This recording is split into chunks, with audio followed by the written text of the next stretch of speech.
Hello everybody, how are we doing? Welcome to the stream today, hope you're all doing good.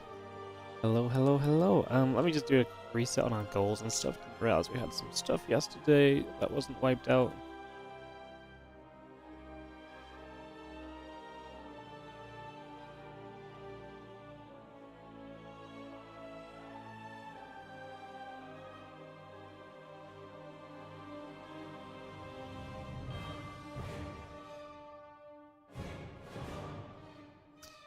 Alright, sweet. Alright guys, sorry, I had to reset the bracket and stuff, so it took me a couple moments to get back on track and so on. We had a couple of issues just getting started up, but we are good to go now. Let me just do a refresh of this.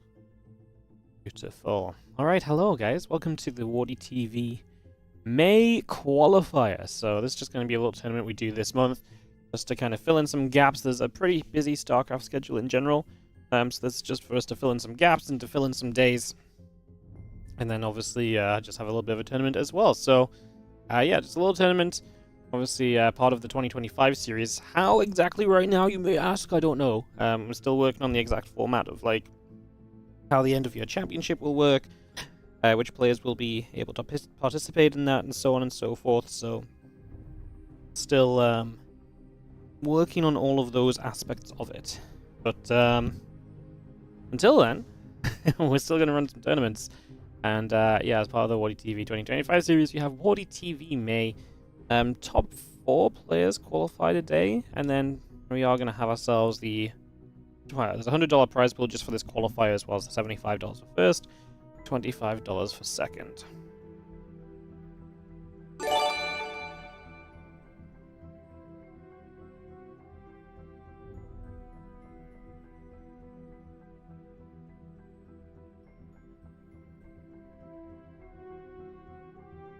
Cool. Awesome. Hey, what's up, Ice Bear? How you doing? Team of the resub, the most important resub. Love it. Thank you so much for the resub. Appreciate the resub. Thanks for supporting. Good to see you guys today again. Good to see you all. Like I say, I guess I'll show you guys the bracket quickly. We are going to be going into the Geralt versus Shin series here, so this is what our bracket looks like.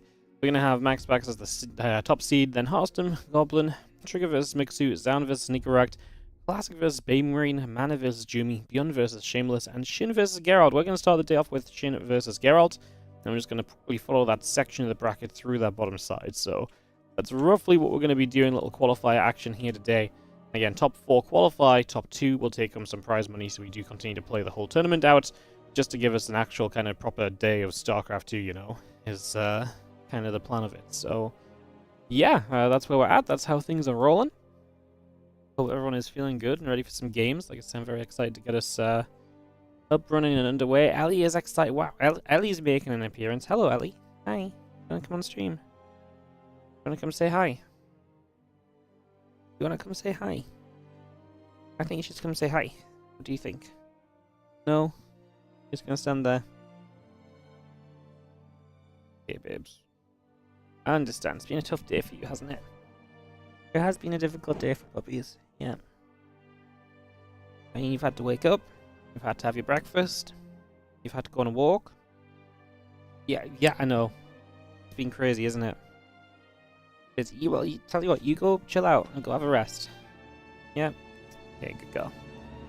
Alright, so yeah, we're just waiting for Shin and Geralt, and that'll be our first matchup of the day. That's what we're going to hop on into. Sounds good to me. And we'll be able to get into some StarCrafts. Heckin' exciting. Awesome. Nice.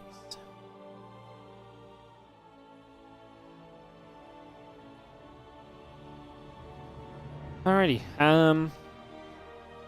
Yeah, as soon as these guys are videoed up, we'll get into it. I imagine they're videoing as we speak, so it should just be a few moments to get this underway. And like I say, we'll get going from there. So thanks for joining us again. Thanks for a little bit of patience just as we start up. Sometimes it takes a few moments. What's up, ByuN on the YouTube chat as well? Hello. Again, good to see you all. Thanks for joining us, WardiTV May. So there's going to be a qualifier today, then a qualifier tomorrow. Thursday and Friday, we're going to bring you guys GSL replay cast, and then Saturday and Sunday will be 3 of the groups for this tournament. So it'll be pretty good. Yeah, genuinely looking forward to this one. That's actually exciting because I feel like our qualifier's got a few fun names in it as well. So it gives us a few players to kind of look out for and to maybe think about who maybe in our main tournament as well. Very exciting. Very exciting. Alrighty. So we're just taking a couple of moments.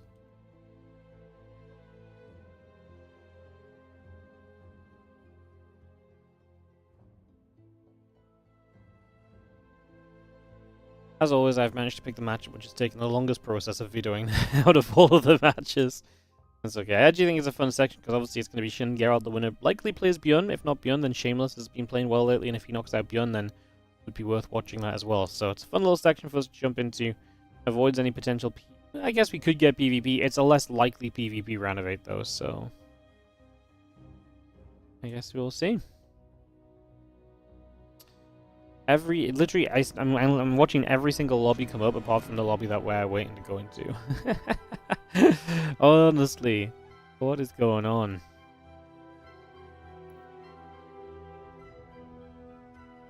Any moment now, Geralt and Shin are gonna figure it out.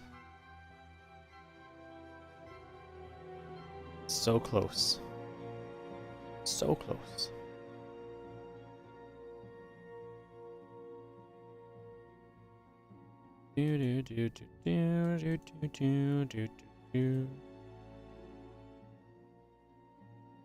Hey, Shin's in the lobby. Alright, let's join into that, and we should be good to go into Shin versus Geralt PvZ action.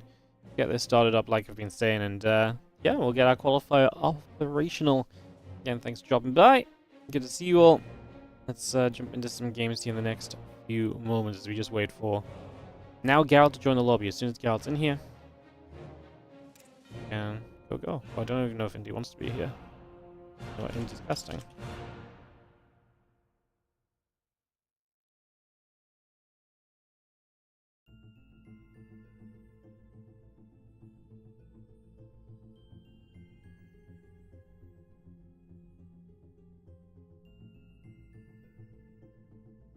Apparently Indy was just looking to follow any Polish player in any tournament. So yeah, lovely. Alright, awesome. Just waiting for Geralt to join the lobby then and get this underway.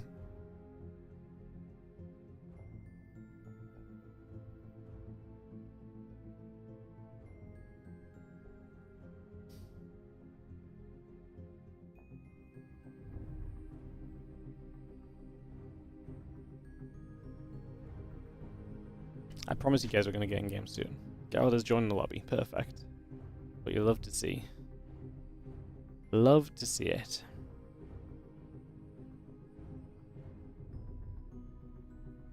That means we should be moments away from getting into this PvZ then, guys. So we'll be heading into this. Pylon going to be our opening map.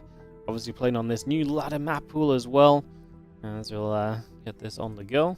Central, West, Central. Central, West, Central. I should make qualifier 2 tomorrow, West, Central, West. I'll add that in. We start to rotate the servers a little bit more for EU versus Korea. That's why we're obviously as we run multiple events, it just makes sense that one week is, you know, Central, West, Central. The next one is West, Central, West. Today is going to favor the Europeans a little bit because they'll get Central first, and then means they'll get Central for the third game. As we get ready to kick this off. So let's go into Pylon for map number 1 of this best of 3. And let's get started. In the bottom right hand side, we're going to begin with our red Zerg player. Over here, this is going to be Shin. He takes on the blue Protoss in the top left corner of the map, Geralt. Cool to see Shin here. Unfortunately, didn't quite make it into GSL, which is obviously got to feel pretty rough. Obviously, with GSL only taking 12 players on, it's always going to be a little bit competitive again. Which is nice. It's nice that not just everyone kind of waltzes into GSL like they did the last couple of years. But obviously, it does feel pretty bad if you don't make it into one of the few bigger events that you get to play in this year. So, yeah, unfortunately for Shin, no GSL Season 1 for him. Hopefully, he can make a resurgence and bounce back for Season 2. I was worried when we didn't see him in any Monday Cups and so on the last day or so, but here he is here looking for play in this qualifier, so excited to see him. Always a fun player to have on board, always a fun player to see in our events. Always nice to have a Zerg player, just taking taking part of this as well.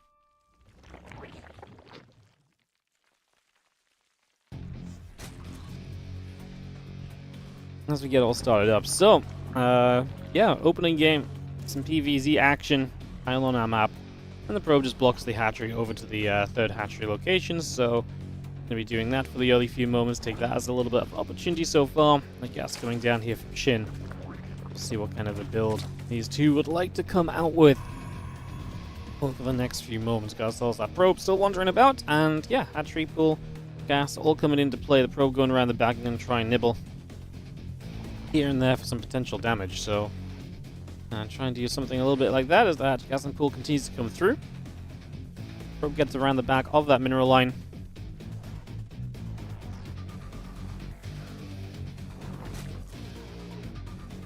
Next is on the side, but core continue to come online. The probe's still building, and that means we got ourselves a couple of lings and a queen on the way up here from Shin, so we continue to bring that online. We continue to get that all settled for the moment here. And yeah, we obviously get link speed started, which gives us some ability to take map control as well. Does Don Farana's taking local spots in GSL? Yeah, I know, right? I know. It's funny though, I mean, GSL is just an open tournament, it's just you've got to be in Korea for it, so it's pretty nice, because obviously that's a qualifier spot for EWC as well, so a lot on the line in that event. A lot on the line. A lot on the line here today. It's the only WardiTV event of the year, of the month. These guys, they know they want to be part of it. There's a whole group stage and playoffs they could take part in if they get through today. It's nice just to have a little bit of a small tournament. Obviously, we've been running some larger tournaments recently, so this one is designed to be a bit smaller. It's maybe not going to have quite the star-studded lineup. Just a little bit of a mix-up, and like I say, don't really want to run a bigger event with all of the chaos and kind of upcoming tournaments that are happening. There's just so much that's going to be happening soon. We want to try and, you know, have a little bit of, there's no point trying to run a bigger event when players want to play in other things, so something a little bit smaller for this month. Then I think during June we will start up the WardiTV European League. It's just going to be our first major stop following the Spring Championship of the WardiTV 2025 circuit, so that is, or 2025 series, I'm not calling it a circuit, are we? Calling it a series. So that'll be coming up starting in June and probably lasting through July into August. The playoffs, and then obviously Summer Championship and stuff in August, and we've got Korean Royale Season 4 to put together, and all sorts of other things to get going for ourselves. So a lot happening, a lot coming through.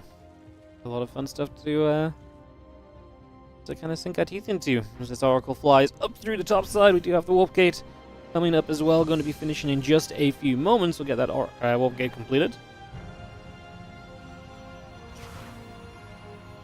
Two drones and a couple queens coming about. The Oracle will activate for a few Zerglings.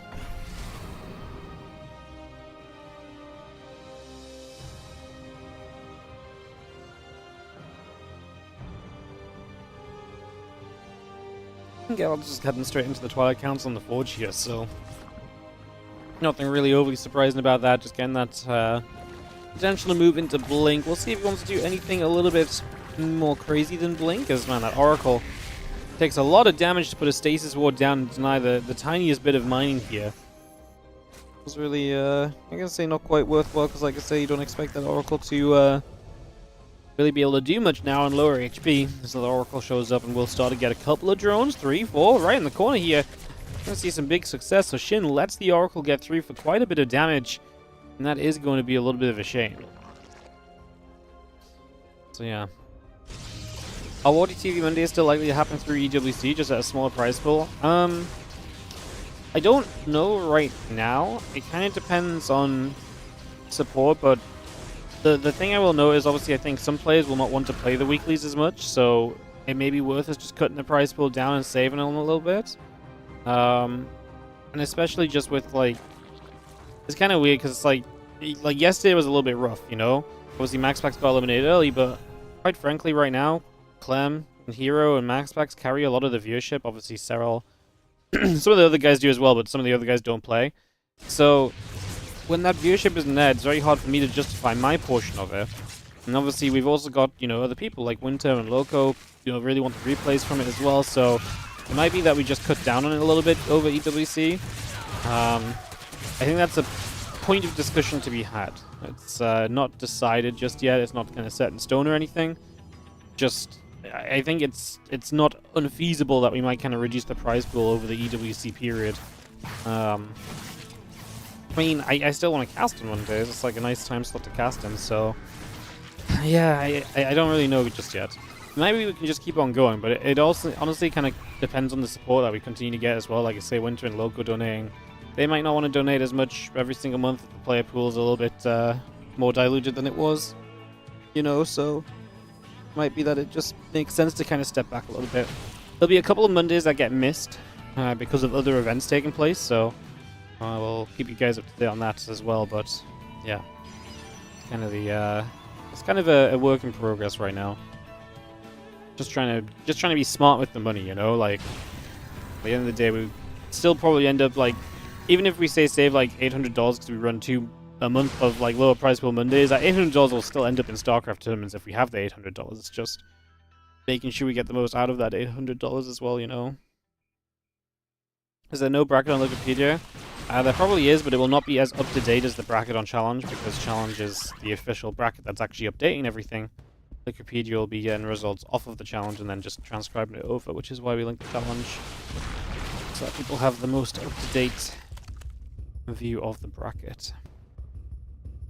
Roaches are stepping through as the Stalkers start a trade. Yeah, in an ideal world, we have crazy amounts of funding, and then obviously we could just keep WardiTV Mondays going no matter what, and then even if the top dogs don't play, we could obviously still kind of, you know, give some money out to the non-top dogs, right? Unfortunately, like I say, it's just a question of being able to fund that, and like I say, our funds are definitely not limitless. They're actually pretty darn tight, so we're doing our best to just make do with what we've got.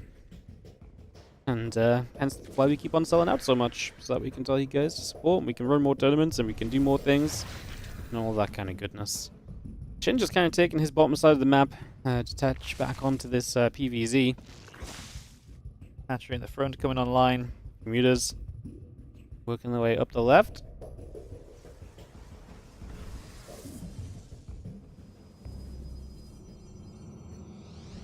Yeah, fly straight into this mineral line. A few Stalkers going to blink in. A couple of those meters already taking damage.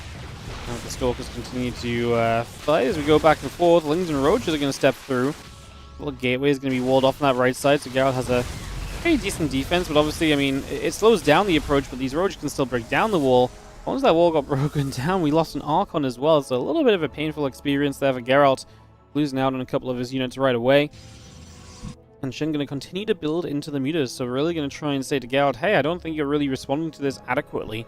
You know, Storm's on the way up and so on, yes, but maybe you need a little bit more kind of anti-muta play. He actually has a couple of Phoenix, so I actually don't think we need to build that many more mutas. He's on 18, and I'm kind of happy to see the Bane Nest and the Hydrogen coming through. I think that future tech is going to be very important for Shin. And I just think he would have been in a lot of trouble if he hadn't started to switch out sooner rather than later, so... Yep. Happy to see that being the choice now, as we are going to see these mutas actually going to fight these Stalkers that do have blinks away. Not quite enough Stalkers though, and they will get chased. Lings are going to catch the Zealots on the right-hand side, and Shin just winning in a couple of different places at the moment, so putting himself into some good positions, some good setups. He just come back up the left, and we'll go diving into this main mineral line. A few Stalkers blink through too. Mutas will continue to take damage. Phoenix is going to come across.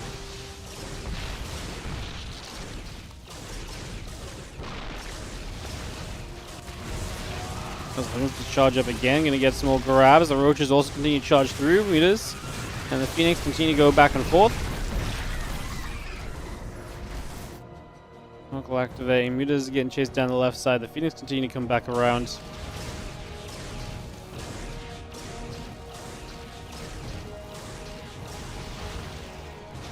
As well set up. The Mothership going to Chrono Boost from the Nexus. Just get rid of the pylon.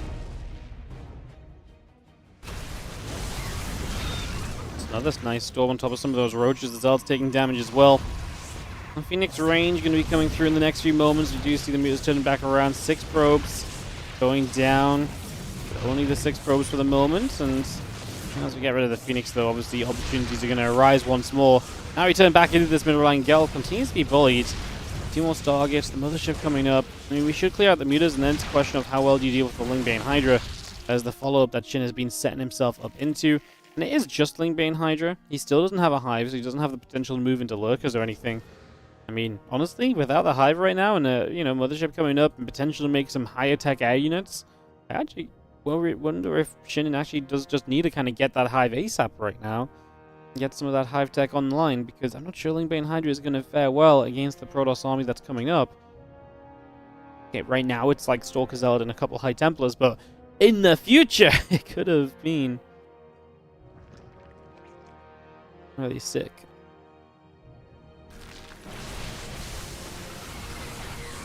Gonna be seeing our Banes are coming from the left. Storms. Okay, just gonna destroy a bunch of Banelings. So the Storms being very good.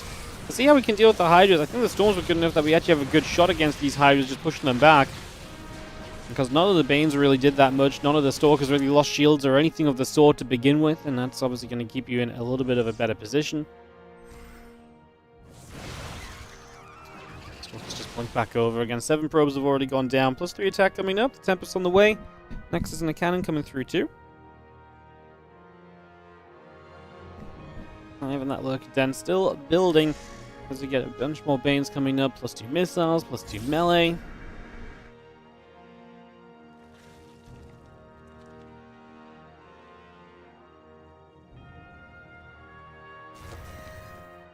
Outerling Bane, Muta Roadroll moving about. We're gathering here as we dive up the left-hand side. Nexus gonna get hit pretty quickly. Just gonna see the rest of these Stalkers down to fight. The Hydras coming through. Like, still a Time Warp comes down. A bunch of those Banes gonna get grabbed straight away. So damage being done there pretty much immediately. Good defense so far from Geralt, and this is why I was kind of feeling as though maybe we should start looking into Hive, because I did not really look at Shin's army and think, oh yeah, this is an army that can just run across the map and overwhelm and definitely do great. I think there was potential for it to do better than it's doing right now. But the reality of the situation, I think, really should just be is that, well, no, yeah, you know what, I'll stand by. Yeah, I think the reality of the situation is that Shin should have always looked at his army and been like, yeah, I need to tech up. And he has teched up, right? Hive on is done. Sizing Span's coming through. We'll see how well he does from here now as we continue on through it. The Lurkers all coming up as well, so we're going to get 11 Lurkers into play. That's going to be quite a lot of units we can stand on right from the get-go here. So 11 Lurkers, a couple of the Hydras, those Tempests still coming through. I see Shin still threatening the idea of attacking in on the left-hand side as another Stasis Ward catches a group of Lingbane on that 9 o'clock base. To the top side, there's a little run-by as well. It's just a few roaches that are going to nibble at the gateway wall off again, but yes, there's not really an entry point for them, so there's not really too much that they can be doing. Let's go on to some of those Lurkers. Obviously, Stasis trying to hold this off. Let's see how well Geralt does against this kind of high-attack Zerg army now. And the first Tempests are here. We're going to pop the cloaking. Now, there's plenty of Overseers, so that shouldn't be too much of a problem, but it helped you initially further back.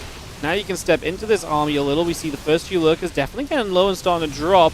The rest of the Lurkers will stand and fight, though, and honestly, Stalkers cannot step into that. However, the Tempest will push them back and away, and Shin is going to drop down by about 20 supply in this game against Geralt, so Geralt is going to take the supply lead. And that's going to be terrifying for Shin right now, who is absolutely in a position where down in supply against the Protoss, you're not looking too hot. And the thing is, Shin's army, I'm not sure if it really gets that much better. Like, you can introduce some Corruptors now to fight against the Tempest, but introducing those kind of weakens up your ground army, and it's like, well, he's still going to be able to do enough on the ground. I guess in the last fight, he did actually do very well on the ground. He was just missing a way to push the Tempest back after. Right now, we actually need to survive long enough to even get to that stage. More Corruptors are necessary. Obviously, it gets kind of weird here in Pylon because these bases start to kind of come toward each other, so I'm going to very quickly start seeing the idea of this being a little bit more of a scarier situation. These Stalkers continue to come about as well. Corruptors still gathering, +3 missiles. +2 flyer attack upgrade coming through. 3 more Spore Crawlers coming up as well at the moment. Changelings head around that left-hand side. Gonna knock down a bunch of those. The Tempest overhead, the mothership there. And +3 missiles, +2 flyer attacks. Continue to come about for the moment. Bringing all of that through.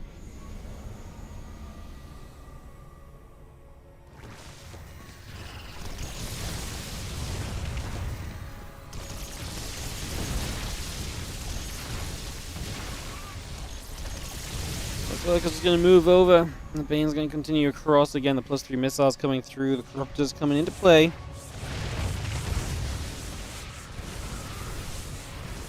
Locust get ByuN and a couple of those cannons, and so taking a whole chunk of damage. I mean, again, same push from before Shin, but he does have the Corruptors now to aid him in the sky, and that should go a long way to helping him out. So some big positives there as the Locust continue to burrow up. Cannons going down, batteries going to be in some trouble as well. Corruptor's going to go diving through. A couple of Tempests start to go down. Storm on top of all sorts here. The Corruptors do get rid of the mothership. The Tempest still firing. Another Storm coming down as the Locust burrow up. High Templars get zoned off over to the sides. Other High Templars still trying to step forward as well. There's kind of a wild fight. The Corruptors are running low on numbers though, and without the Corruptors, the Tempest just clean up absolutely everything else. The air army from Shin was not good enough, and that is the one thing. I mean, Geralt just has so many Tempests in play. Like I say, Geralt struggles to deal with the Lurkers, but the Tempests are just absolutely going to get there in the end.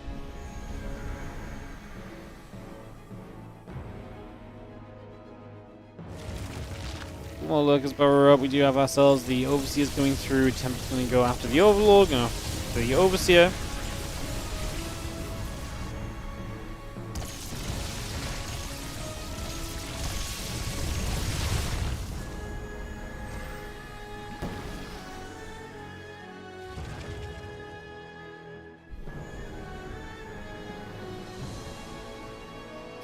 I mean, Geralt is going to start moving across, and I just don't know if we can really fight against those Tempests. We've been doing nothing but building Corruptors, which means we've not really added to the ground army in a while, which is obviously not exactly ideal either.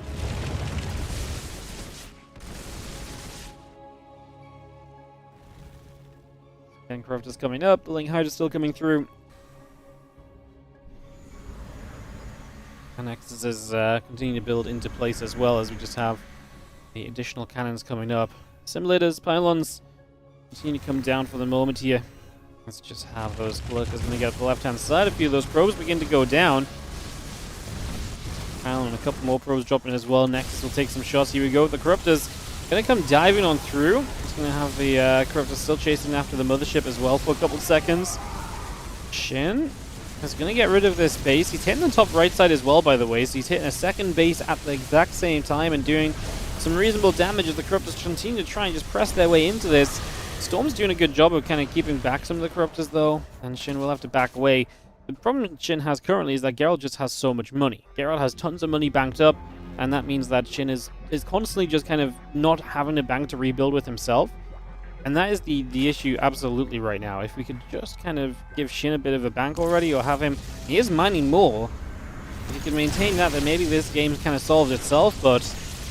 he's not really had that advantage, kind of due to a lot of just bad fights throughout the game, right? He's 14,000 resources lost worse, which is a huge number, and that's pretty much purely due to the fights he's been taking, and hence, you know, he's had to spend a whole lot more money to rebuild back up, and that's why he didn't have the bank where Geralt does, even if he has been mining more for a significant portion of this game, if not most of this game. Using one base on that left-hand side. Obviously, interesting map this one because you have 7 bases each kind of max, and it always kind of does limit you a little bit, especially when you're in a position like Shin, who's like, oh, I've not been trading great, but you're on kind of a bit of a timer to start trading much better and to end this or to deny bases because you don't have a ton of bases yourself. This is not a map where you can just start taking 8, 9, 10 bases. Those bases don't exist on this map, so time is definitely ticking here from Shin. It's definitely getting more and more serious for him to get something done soon. Otherwise, this game is going to be truly out of reach for him as the Tempests try and move across. The Corruptors are going to be there.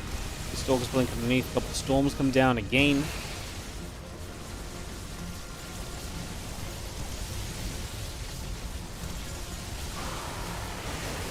Another couple of Storms coming straight through. Corruptors going to get held back. Vipers coming online. Corruptors and Lings coming up. +3 flyer attack. Oh, +3 air weapons coming up as well. As a few Oracles also on the way through. The Hydras going to come attacking forward. The few Lings are going to get a wrap around. We're actually going to recall units over there try and deal with this. So there's a little bit of overly necessary, the full recall there, to just try and knock a couple units down. See Shin oversaturated on this base. A lot of his drones don't really have anywhere to mine from. Income's actually leveled out in a big way. And it's just Shin missing the bases to have, you know, to put his drones to. So a little bit of a problem there.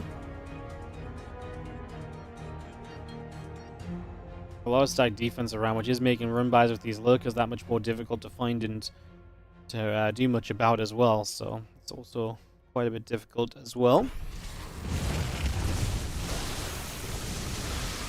Storm comes in, there's a couple of lurkers dropping down. Okay, Shin just loses those, just says GG.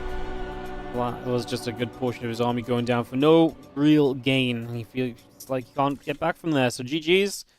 And Geralt is going to take the first game of this best of 3. So Geralt taking the opening map. Game 2 coming up in a few moments' time as we get ready for more StarCraft 2 here today in the WardiTV May qualifier. What a weird exit point.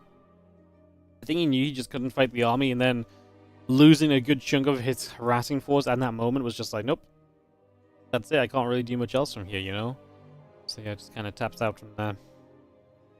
Interesting enough, a bunch of round of 8 matches already. Trigger versus Zaun, Classic versus Mana. So all of that taking place. But yeah, very interesting, because obviously we're in a situation here where, I mean, I guess the winner of this plays ByuN or Shameless, and that's still ongoing too, so we maybe have hit gold with the best section of the bracket so far.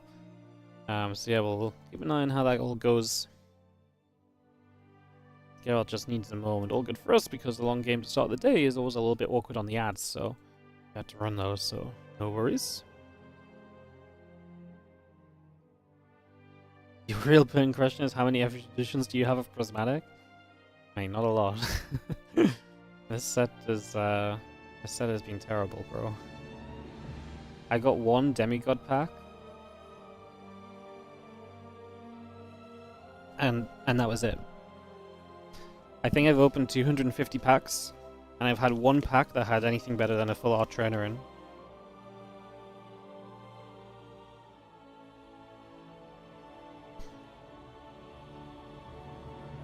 I don't even know where they are. Oh, I'm in the wrong section.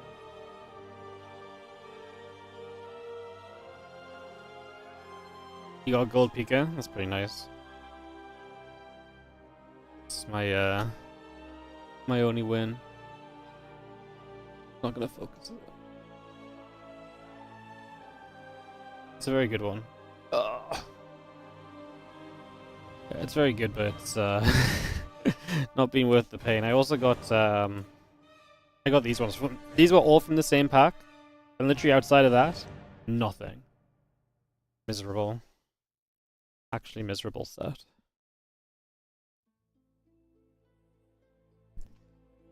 Actually miserable.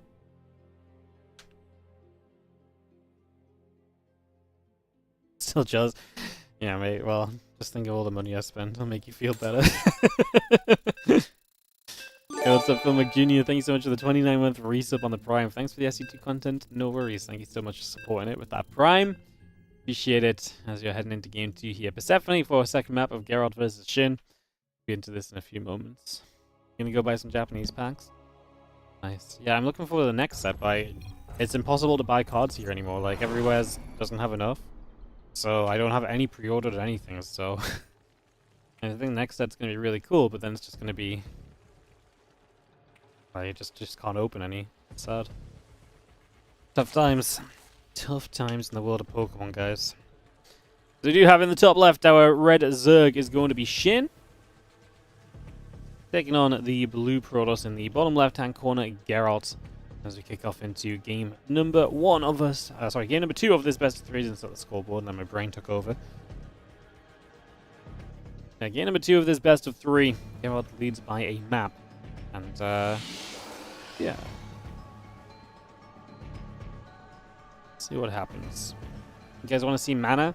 I'd love to show you guys some Mana, but Mana's already off and away into his next matchup and everything. We're still in the second game of our series, so unfortunately we can't quite give you any Mana games just yet, but we'd love to see some. Hopefully he qualifies. If nothing else, we'll see him in the main event if he does.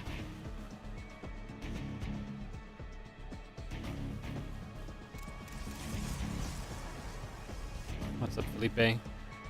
Give Wardy some support by hitting that like button if you're on the YouTube. Absolutely. Hit that like button if you're on the YouTube stream, guys. It goes a long way. You know what they say? A like a day. No, I actually don't. I don't know what they say. Never mind. Well, yeah, I don't know. But maybe you'll find out if you hit the like button. If you guys hit the like button, then you say something, then that's really what they say. Man's been killing it lately. Yep, he really has. He's been really sick. It's really fun to watch. Really fun to watch. Just doing my own part. I was clicking my own like button. Always support yourself, guys.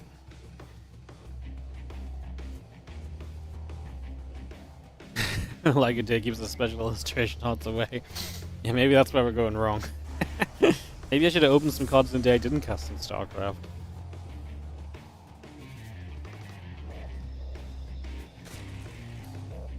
You look at the bracket and there's only pros. A lot of the race is okay. Yeah, a lot of the races are fine. There's just not many Zergs. Zergs have been kind of on the low end of things for a while, and I mean, either Terrans don't want to play today. I don't know. There's just a lot of Protoss players, so on days where you have less turnout, it's even more amplified, right? Because you have a lot of the Protoss players who will grind anything and everything, and that is... Those are the most consistent guys showing up, so sometimes it looks pretty one-sided. You know, there's only gonna... It only takes like a couple of players to skip out a tournament, and all of a sudden you've got no Zerg players, you know? It's kind of wild, the lack of Zergs. Was Zerg nerfed? Not really. Like, we just. I mean, the top Zerg players have never really been online tournament players, and the other Zergs are just not really. Like, I mean, Zergs in general have just never really been tournament players since like the days of Nurgio and Snootin, like go for SE2s. Always been kind of a Zerg shortage, to be honest.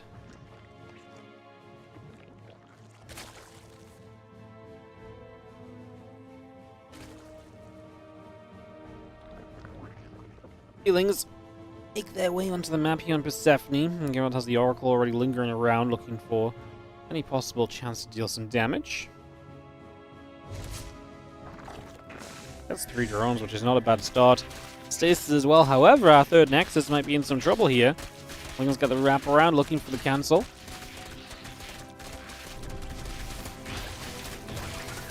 They get not just a cancel, but they get a kill. That's 400 minerals down the drain. Obviously could have had 300 back, so that really is a real shame for Geralt. No cancel is just going to slow you down that little bit, and it's going to be a little bit rough as Ling is going to get a wrap around. Nexus will take a few shots of damage, and that's going to be a cancel again. So this time Shin is already straight in there and putting some real pain onto Geralt, as Geralt is having a few issues already. Instead of Bow Pylon taking a little bit more damage as well. Ling's escape up the right-hand side for a few moments. Still got Twilight Council coming through. The next coming up as well.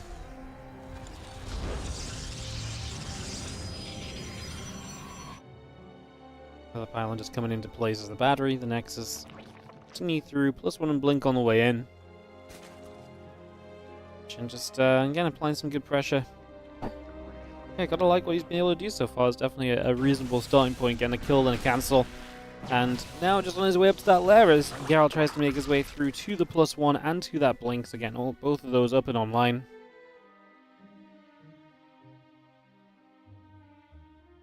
Both Oracles already making their way toward the top as our hatchery there is going to be on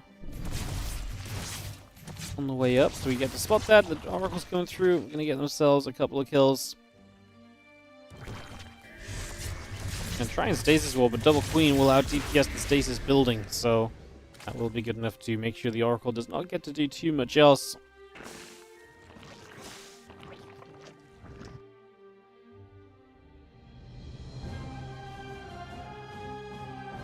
Imagine online term being a PvP field, yeah. Especially like the smaller ones, if you like to say. A lot of the Protoss players right now are the grinders, so yeah. Definitely works nicely.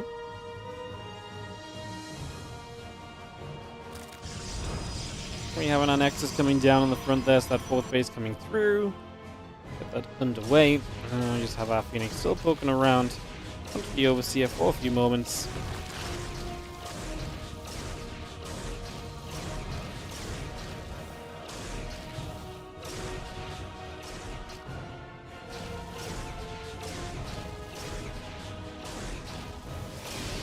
Things will just ping through. The Overseer taking some damage. The Oracle's going to show up. They're going to go after those Lings. Some shots off as the Phoenix there will go after the Overseer and look to clean that up. Storm still on the way through. The +2 attack coming about. Phoenix is going to get there. The Overseer will go down. Will be a nice grab as the Zerglings make their way across and going to threaten the Nexus. Just going to go for the wraparounds. A lot of Lings. Storm not ready yet, so the High Tempo can't exactly help out right now. And you have those Lings getting rid of quite a few of the Stalkers. Now Storm is going to be done, but there's barely any Lings left worth casting it on. Going to turn up and try and put some pressure onto that fourth base now instead. It's just the Lings are going to continue to get a wraparound.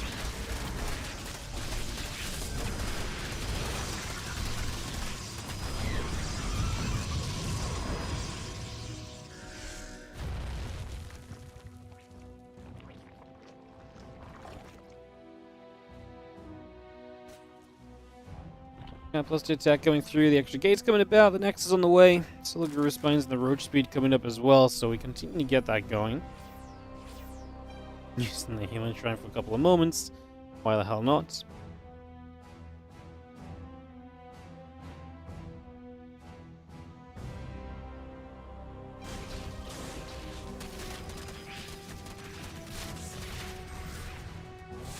I think that's going to get there, and a couple of those Stalkers already taking some shots. The Lings jumping onto the rocks as well, going to be able to try and open that up if you get the chance. The High Templars currently lagging behind a little bit, as we are going to see the Ling Hydra here. Going to sit tight and see what we can do. I'm just going to shoot. Going to be seeing a couple of High Templars continue to step forward for a few moments. We go back and forth. +2 attack going to finish. It's a nice storm. I feel the Lings going down again. 5-6 probes already dropping. As the Hydras continue to spread, and the Stalker's trying to step forward. 15 Roaches coming up. The Lurker Den on the way through. Roach Speed on the way as well. So this is already looking good for Shin. Never mind the fact that his follow-up's looking great. Some Lings around the back, and the units here are just melting away. The damage output from our Zerg is absolutely through the roof, and more than enough to get GG's out of Geralt. And we're going to get tied up going to a Game 3 here. So tied up, 1-1. Heading to a Game 3 of the series in the next couple of moments. And, yeah, fantastic first match of the day, huh? You know what, it took a little while for these guys to veto up and stuff, but it's been worth it. As we will go to Game 3 and figure out what is going to be taking place. Goblin beat HARSTEM, by the way, so MaxPax versus Goblin, Trigger versus Town, Classic versus Man. Literally the entire bracket is PvP apart from the section of the bracket that we are in right now. Go Shin! Protect us from Protoss. Maybe we'll cheer on any non-Protoss right now, apparently. Ay. Protoss all over. It is very Protoss heavy today. Alright. I'm going to be hopping in a couple of moments. It's ready to start up.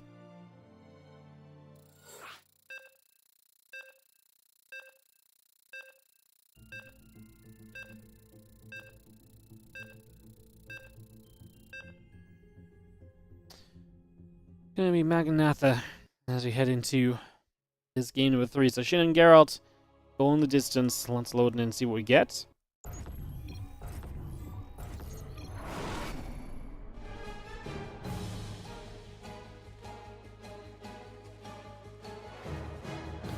On the top left-hand side, a red Zerg player. I'm bringing it back in that last game. Some good pressure, good counter-attacking, and just good army at the end. It's going to win it for him. It's going to take him to this Game 3. This is Shin.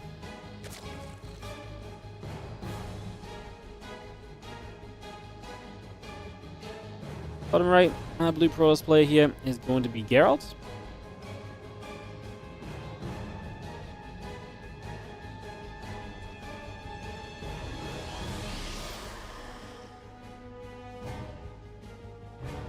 We get into this Game 3.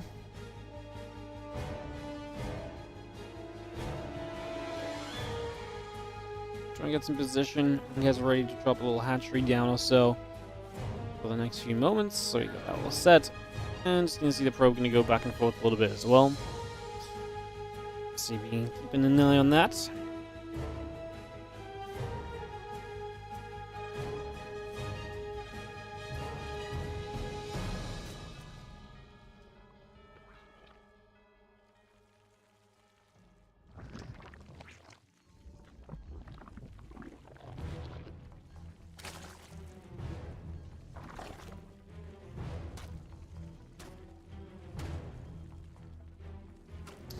We're just getting nibbled out a little bit, so a couple of drone nibbles coming through. And we just have ourselves the hatch gas pool coming up as well.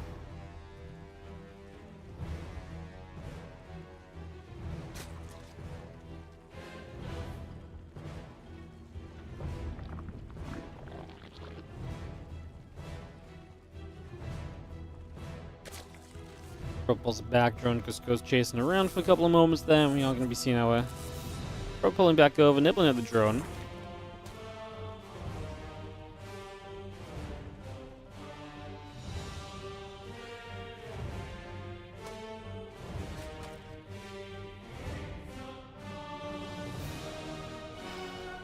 Depth's going to be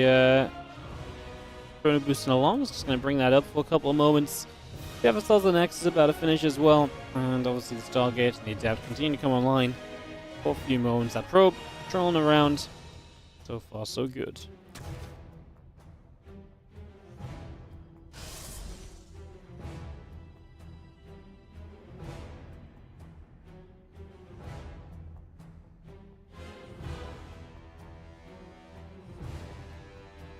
That probe heads down, obviously just getting some scouting done. Stargate the choice, no surprises there.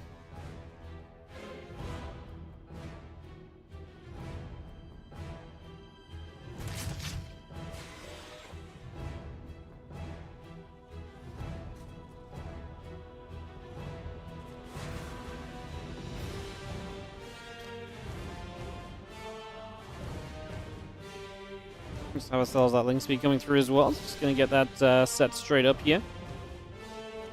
And obviously see where this is going to take us. So we get that all ready to rumble. And having the couple of depths going to go shading through for a couple of moments as well. So they're just going to go straight off up to the top. And just trying to threaten some mineral lines. See if they can find some damage over these next few moments.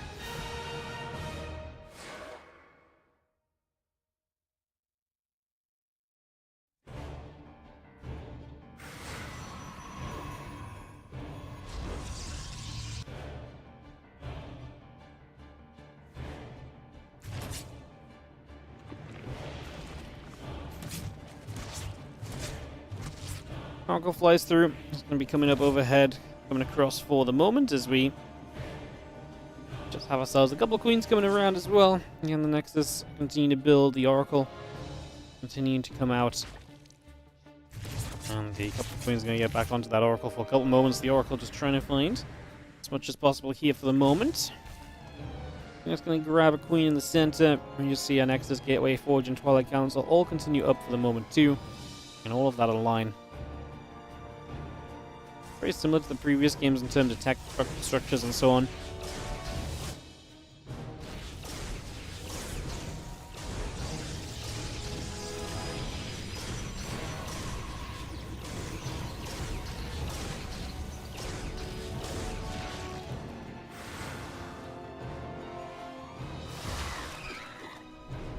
As Oracles gather up, and again Twilight Council and the Gateway coming through as well, so we continue to bring that over. Again, the +1 and the blink both building straight on in there, and that follow-up from Geralt looking similar to before, but obviously not having his third base denied as much is going to help you a whole lot, so should go a long way. As the Adepts continue through. This thing's getting a little bit of a wraparound.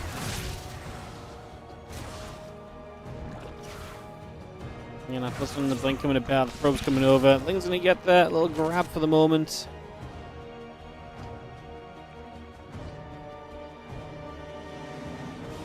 And the Temple Archives will come up from Geralt. So we're just gonna start aiming towards that splash damage once again here. Not too surprising to see that splash on the way, of course. The way that Shin's been playing Ling Hydra splash damage is kind of just needed against it, so not really much of a surprise there at all as the Oracle's activating through for a couple of quick tuners.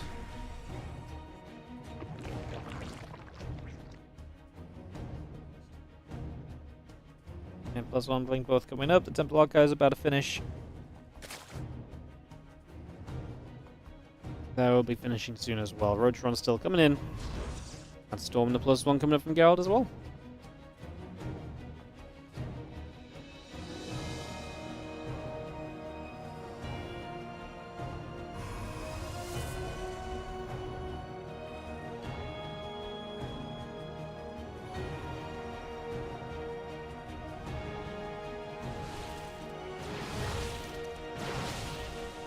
Now these Stalkers in the center, obviously going to have Blink in a moment so they can continue to be a little bit oppressive and try and put some work on.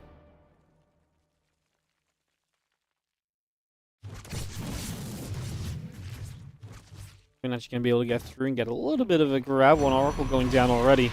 The Link is still wrapping around. A couple of those Stalkers getting caught. A little cancellation coming through too. I think that's going to go for one more Stalker. Nice catch there. Then turn around, getting a pylon on the way out. As the Roach Speed and the +1 missiles, the Hydras and the Groove Spines all continuing up. Just for the moment. The Rings re-engage onto this Nexus, but we're going to get popped by a Stasis Ward as well.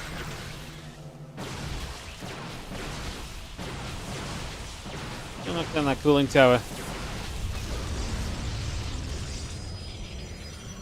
Now obviously just makes it a little bit more difficult for some run-bys and wraparounds to take place.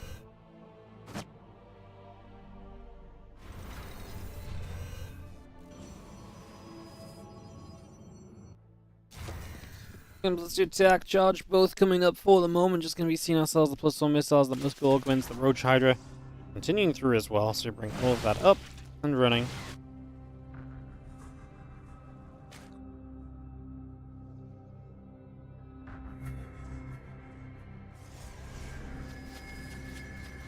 Hydra's going to start stepping their way through this and get a couple of shots off. Obviously, Shin trying to try and find damage. I love the Nidus though as well. It's the sort of thing that's going to distract your opponent quite heavily and just kind of the right sort of way to put you in a good little position here. So I like that a lot.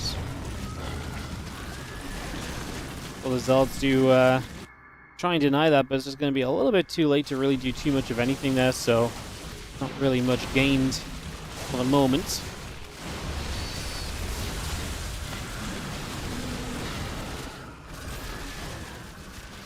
Roach Hydra going to get onto those couple gateways, so the pressure coming in from all different directions, and it's this kind of multi-prong that's really going to test you here as a Geralt and see whether or not you can kind of stay in this game and really stand up to the test of this Shin army continue to come in about.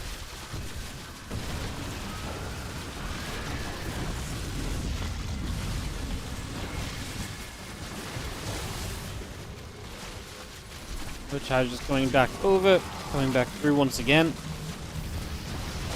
Nice little storm coming down. The Queen of the Roach is getting turned the other way.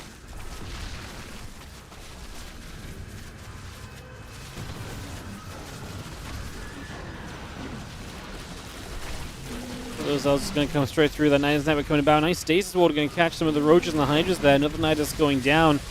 But there's just so much Zerg all over. And Geralt does not seemingly have the numbers to really deal with this. The problem is Storm right now doesn't do as much against the Roaches as he really needed to. Can soften some units up, but I feel like we need so much more than the softening of a couple of units right here. This definitely feels like a game that's kind of getting out of your control. As we do clean up this army on the right side, but you're down 2 of your bases. You're just a 2-base Protoss coming out of all of this. Not exactly ideal.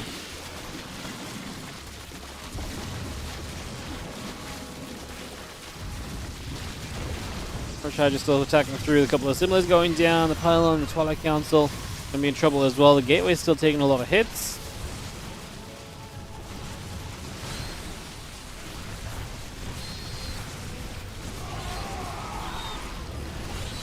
As all still comes running up as well. I mean, there's just too much Zerg. Geralt is not making his way through this one. Not in the slightest. Shin is going to get through to the round of 8 today of this qualifier. Going to get straight there. As these Hydras need to fight, Shin is going to get the GG. He's going to fight back from that 1-0 deficit. And he will take the victory here in this best of 3. So there we go. Shin able to advance on through into what probably isn't going to be a very easy second round. As ByuN and Shameless apparently have not reported a score yet. They are still in game. I don't know what they've been doing, but they're only 2 minutes in game. Really?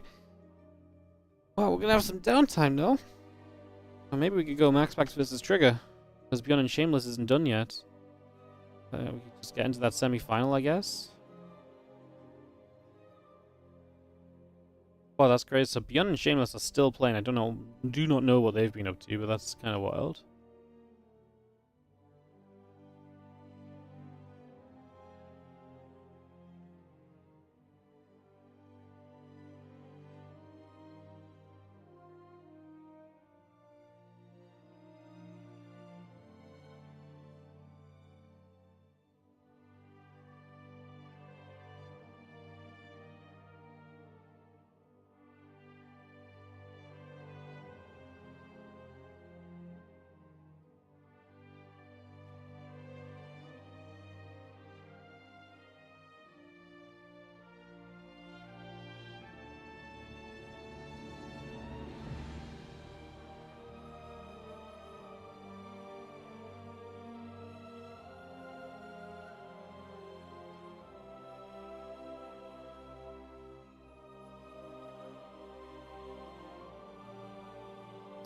Alright guys, like I said, just trying to figure out what we should maybe do. Just thinking maybe we go MaxPax Trigger semi-final, then drop back down towards the Shin matchup.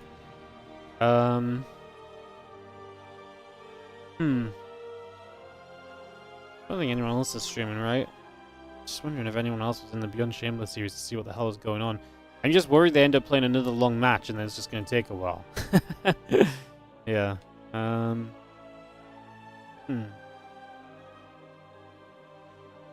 Alright, I'll run some ads, but I'm not quite sure what we're going to do just yet. Yeah,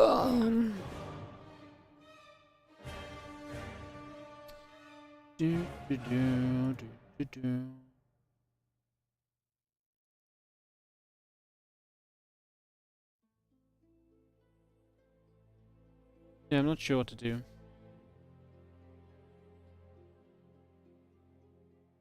Yeah, ByuN is playing Shameless.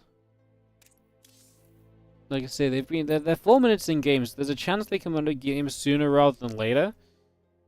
But obviously the fact that they've already gone into such a long set of games to get to this point maybe means that we should just go MaxPax Trigger and just, even if we just do one game of MaxPax Trigger, then we can maybe go into the Shin matchup. Cranky Ducklings are doing it. I don't think they are. I think the Cranky Ducklings are casting something else. There shouldn't be any other English streams covering the qualifier.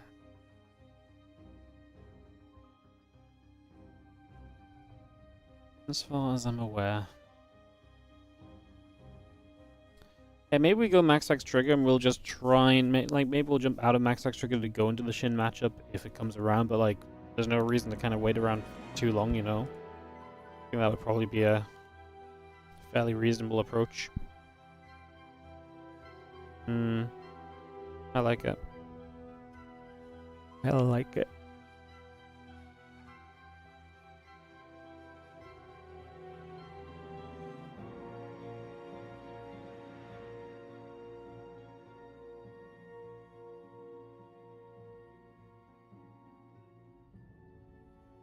Alright, we'll give it a few moments. And we'll get this ready to go. And hope everyone's doing well. Thank you for joining us today. Some WardiTV May qualifier action.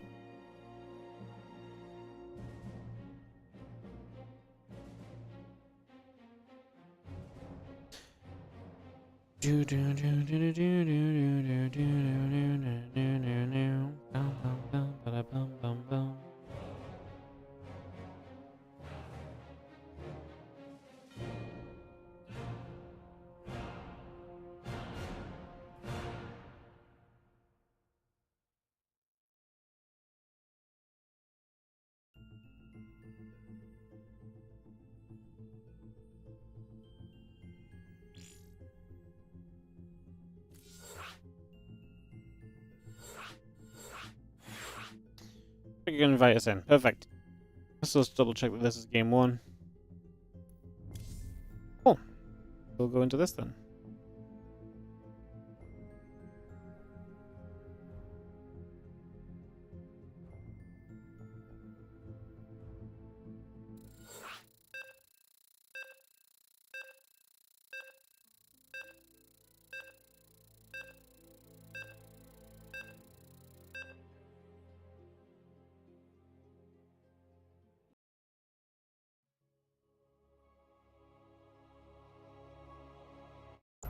Alright, let's jump in. Let's get this on the go. Kick this off as we get underway in the bottom left-hand side with this blue Protoss player, which is going to be MaxPax, taking on the red Protoss. In the upper right, we've got Trigger. As we get this all started up and ready to go, go, go.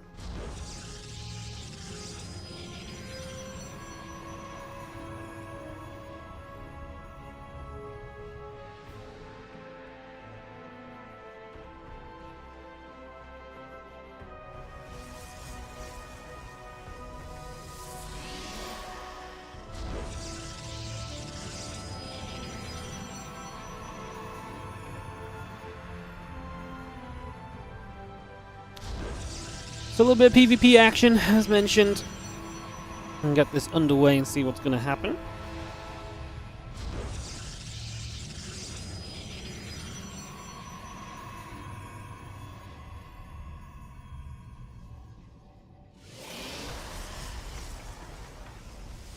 We have a little probe here from MaxPax scouting about, as we do see 2 gateways from Trigger versus the 1 at the moment.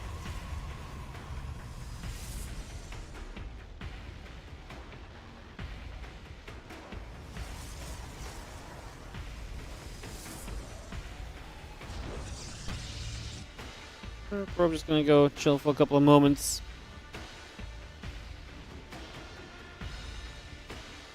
Just gonna drop the pylon down and get that underway.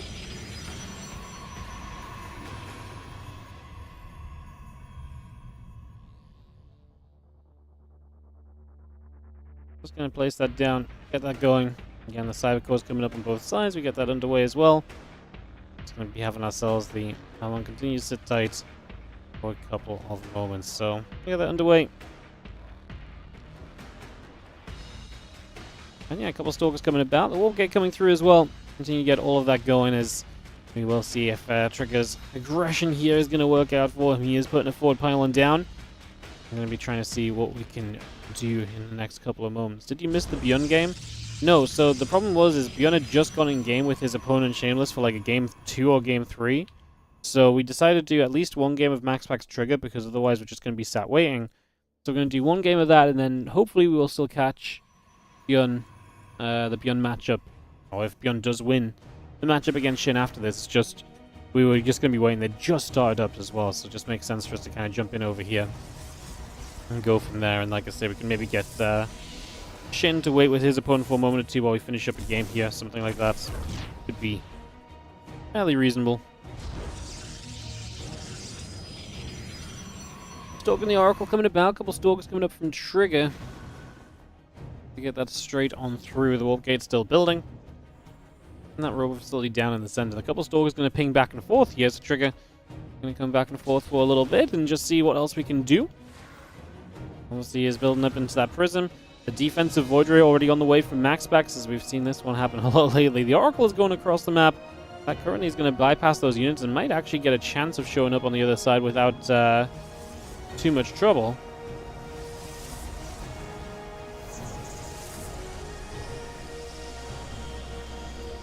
A couple of stalkers going to be there though, so actually should be pretty reasonable altogether. A couple of stalkers going to ping that back, and that is at least 2 stalkers that are not quite in position otherwise, as we see the units load up into the warp prism and make their play in toward this main base. Stalker and the Adept, Stalker and the Zealot going to try and fire back. The attempt to jump into the main does not work out for Trigger.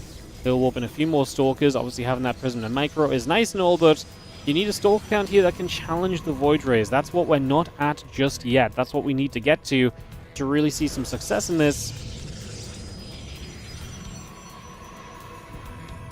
Void Ray and a couple of batteries still coming online. We have ourselves the attack on the main base. A couple of Adepts just shading around. They got 2 workers, but they're going to be stuck in this main. The shade away was not good to get away, so we will actually be able to save 1 with the prism at least. I guess there's something there. It's a little bit of a positivity. Extra stalkers will still set out. Void Ray activating. Stalkers have to take a step. And just taking a moment for now. Left hand side, a couple of Void Rays still setting up. 2 more stalkers get warped in. Send that single Adept shading forward through the natural up toward the main. Adept shade is going to get there as well.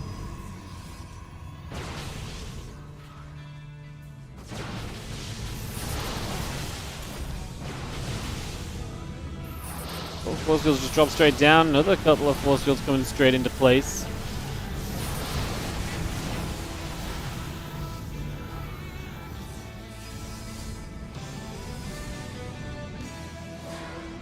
One Stalker's warping in. Trigger just going to step through. Sentry going down. See the couple of Voids going to get chased a little bit. Couple of probes pulling in as well. Zealot also coming forward. You'll see the Stalkers continue to step back for now. Again, trying to stay away from this as best as possible as the Voider and the Sentry continue to come up. Probe coming about. We've got ourselves the battery coming over. The probe still building.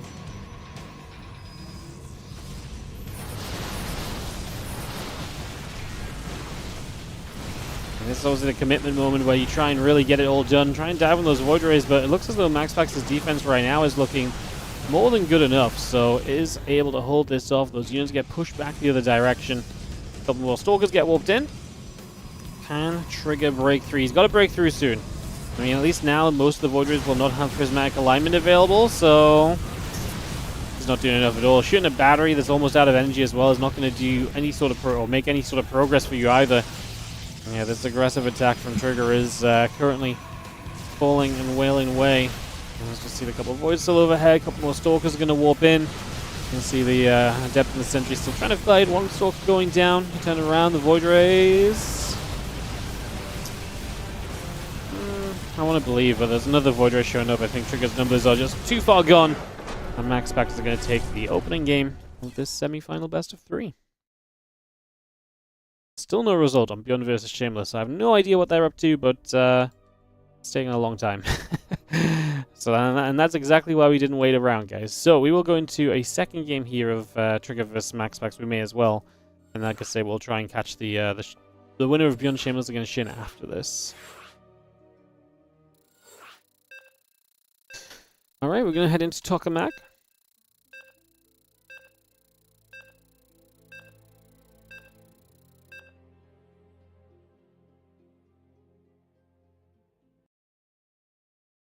Head into this game number 2. Perfect. All right, let's get this going. We could target the next thing. He was hitting the battery as well. Like, he just hit all sorts of things that were not what he needed to hit. You know, it was a little messy at the end, unfortunately for him. In a situation where you've got to try and be as clean as possible a lot of the time.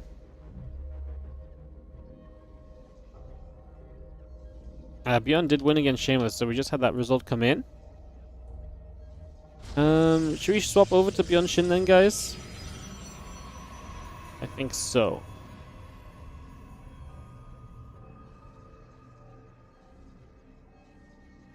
I think we'd rather cast the DVZ than more PvP. What do you guys think? Or do you guys want to see the end of Trigger MaxPacks? Tell me now, chat. Let it be known. As yo, Mike6RS, thank you so much for the 8-month resub on the Prime. Hello. Look on the Prime, going back to work at work. Love it. Thank you so much for the Prime. Appreciate it. Thank you so much. Good either way. ByuN? Yeah, I think we want to go ByuN as well. Just gonna jump out.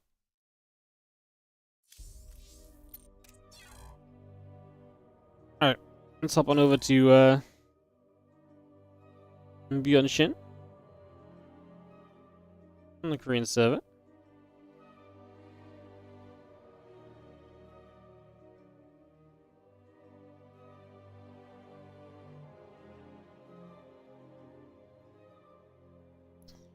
Look at that on the go.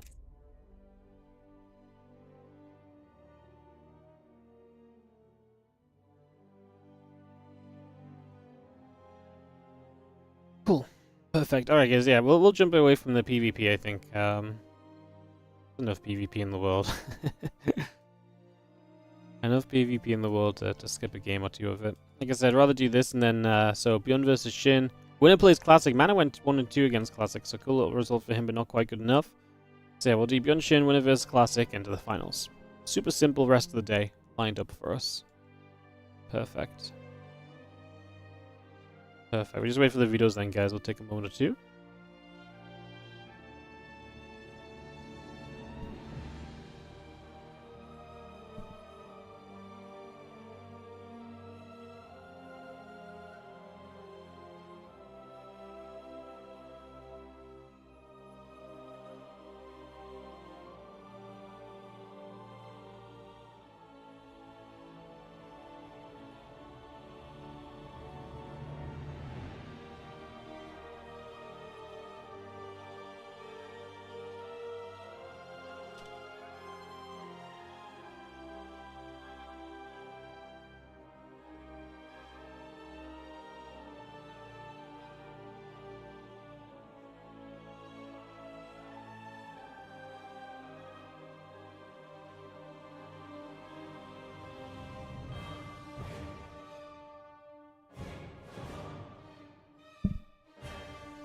Alrighty guys, so a couple of moments we'll get back onto track with ByuN versus Shin. Like I say, may as well skip away from the PvP. Do something a little different. Mix it up a little bit. Mix it up a little bit. Hope everyone's doing well. Again, thanks for joining us as well. Good to see you guys. King, what do you rock? Thank you so much. Thanks for watching. Waiting for this ByuN Shin series, guys. Give us a moment or two. We'll get into this TVZ.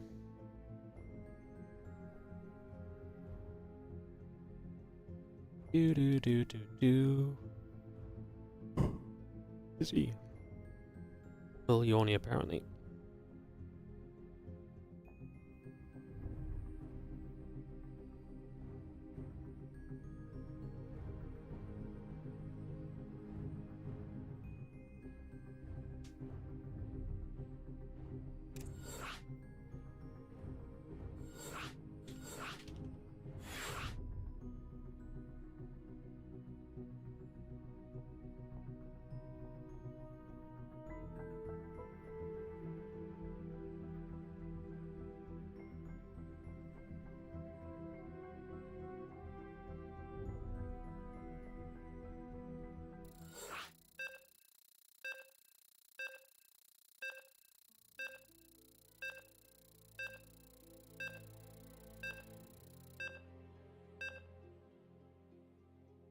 Alright, gonna get down into this, guys. We'll get this underway.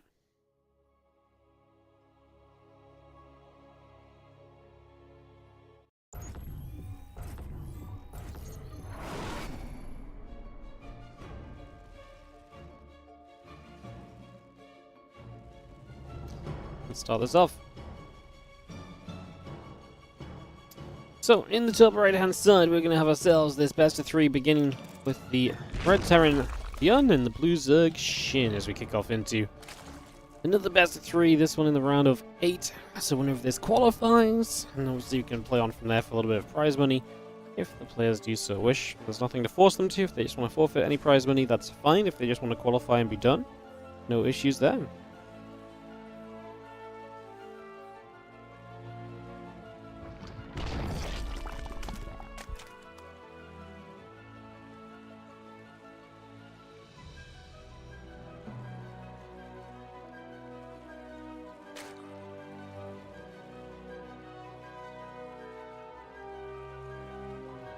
Well, as you can see, a hatch gas pool starting to come about.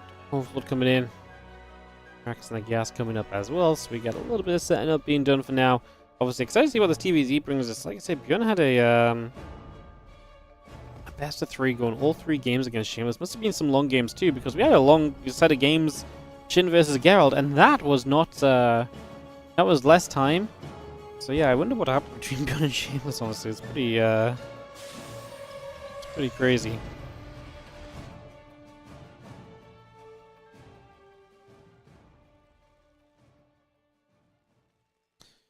Again, the hatch, the spawning pool, and the gas all coming up. The drone's still on the way in.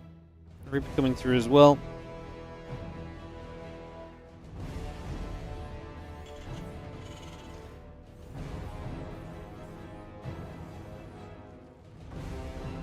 We just have ourselves a couple of Lings and the Queens all coming about, so yeah, a lot of that on the way here currently. And yeah, we obviously just still in the setup phase for the moment.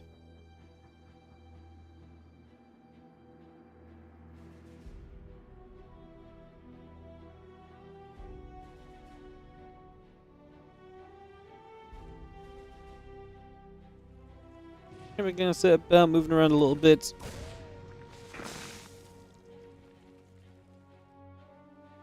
It's going to be seeing the hatchery is coming on the 3rd base. Reaper's obviously going to poke around, looking for some of this early information then, and see what's going on. Assuming you know you've passed the sub goal. Yep, our sub goal is still 700 though, because the whole point of the sub goal is that we would like to try and maintain 700 subs, so... for example, we went past 700, we went to like 780, 790 or something last week. But there's no point in changing the goal to 800 when we're just going to drop off again, so... Our goal is just to try and stay above 700. Any buffer above that's great, but like, there's no point just updating it endlessly. I think the reality is 700 subs is a pretty hard cap for us on the stream. in terms of keeping it consistent. So yeah, we can get 700 and just hope we can stay around that number. That's what we aim for. Well, things going through, the starport coming about as well.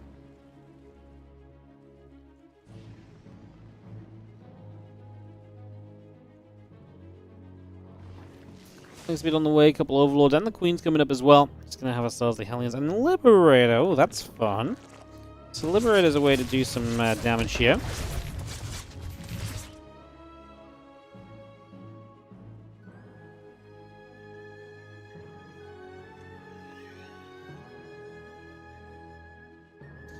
And Lings and the Queens, the Link speed coming online. We continue to get that going.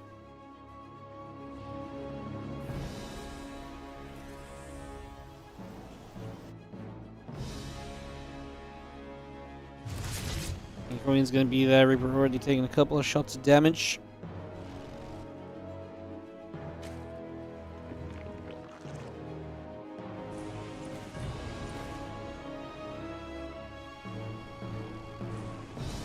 Well, Hellions continue to move about.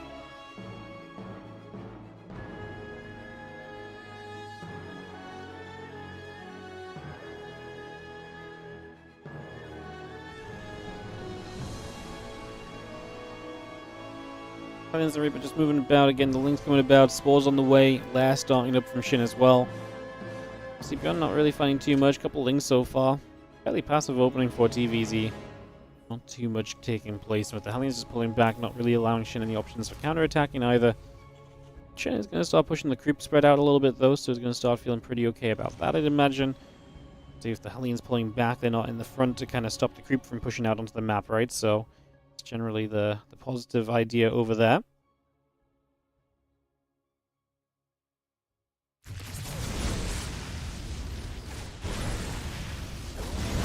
He's just going to fight. The 3 Queens taking some damage.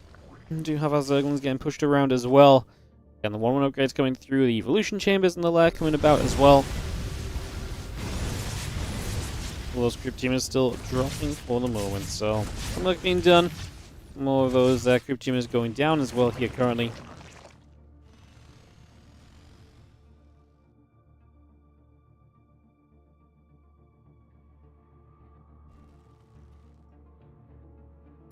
And melee upgrades coming about. 1 more upgrades in the combat shield coming online.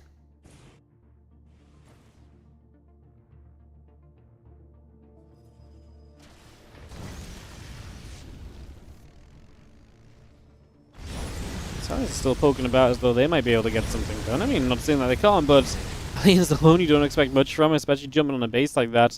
Gotta be super careful because the Lings can threaten a wraparound, right? And it's a real shame if you lose these Hellions now just before you're at the point of like adding Marines and like Medivacs on, because those Hellions supporting like a Marine push could be really great.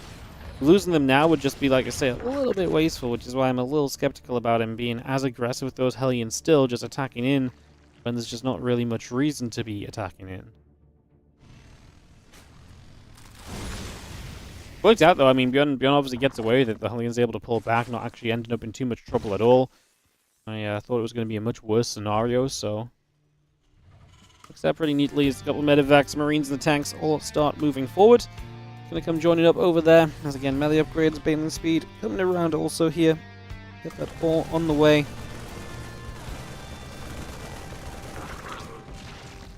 Marines and the tanks are still coming about. Still got the melee upgrades coming through. Bailing speed finishes up. The Groove Spines comes online as well.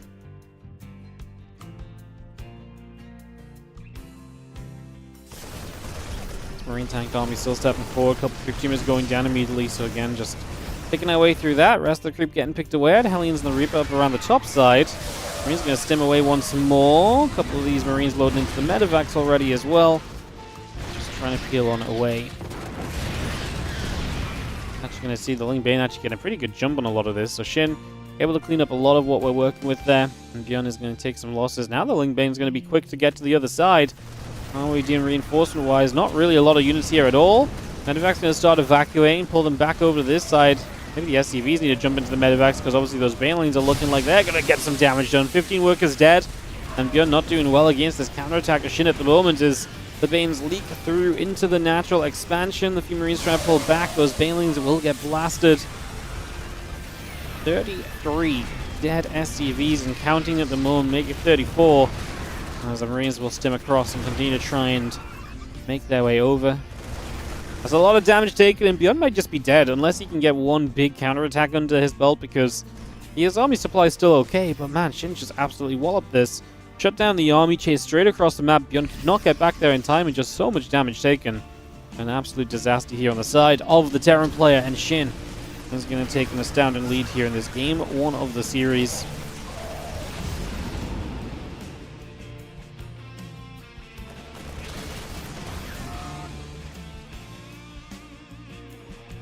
Things moving about, a couple of medevacs overhead, going to unload a few Marines.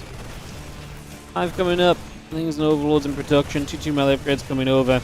Marines get rid of a queen, and now the Zerglings getting jumped on, a couple of the Banes get knocked down as well.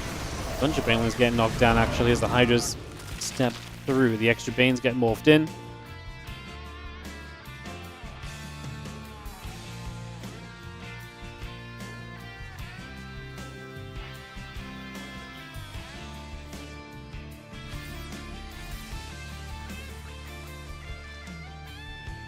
This Marine's still moving around. The medevacs will do a little bit more healing.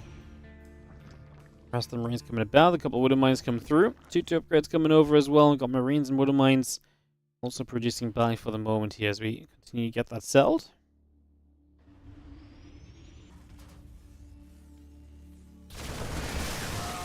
Oh, those Banes get grabbed. I mean, ByuN's going to try his best, but man, there's the maxed out Zerg army. It's going to start hitting you in the face in the next few moments, and ByuN's going to have to do some pretty heavy turtling, I imagine, if there's truly a way back into this for him. I can't imagine anything shy of just sitting back and turtling up in a big way is going to be successful here. As the couple of medevacs try and boost their way back up through the top side. See if there's any opportunity over there. Mine burrows, a few Marines and the medevacs pull back once more. A couple spine crawls coming through as well. Bling's going to try and get a wraparound on that Widow Mine, and they do get it before it burrows, so that just is going to be a kill too. I mean, again, just everything kind of go in the way of Shin for this opening map. Now, the supply of gun is getting a little bit closer, but you got to imagine that again, there's going to be a moment here where Shin can just kind of pull the trigger and go. I'm kind of surprised he hasn't gone already. I don't know if he's waiting for something in particular, but I mean, I know he's chasing this army around, but I really feel like he could push the issue and just attack on the other side. Forcing trade is not a bad thing for Shin because ByuN has been behind on economy, so even if it's not a pretty trade on the other side of the map, it probably still ends up being good for you, especially because the Terran will just struggle to rebuild. So unless he lost everything without killing anything at all, which obviously seems fairly unlikely too, then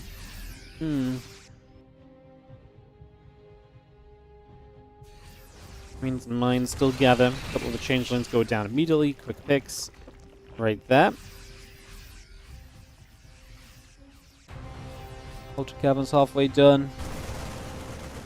ByuN having to rebuild his armory, by the way. Didn't even realize he lost that. So having to rebuild the armory so he can start 3-3. So his upgrades get halted at 2-2.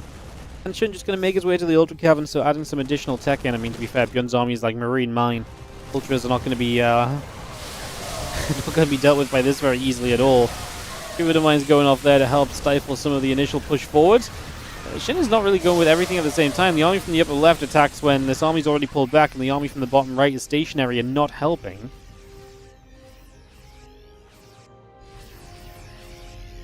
Like I say, there's just no answer to Ultras at the moment on the field, though, so that should be a pretty determining factor at the moment. As yeah, without like ghosts or liberators or anything, then these Ultras are just going to feast on these Marines. There's not even Marauders, right? Like, this is purely Marine Widow Mine. There's 1 siege tank left in the game. Not that multiple tanks would probably do much to change this either. As Marines setting up, a few Banes start chasing forward. The Lings coming through as well.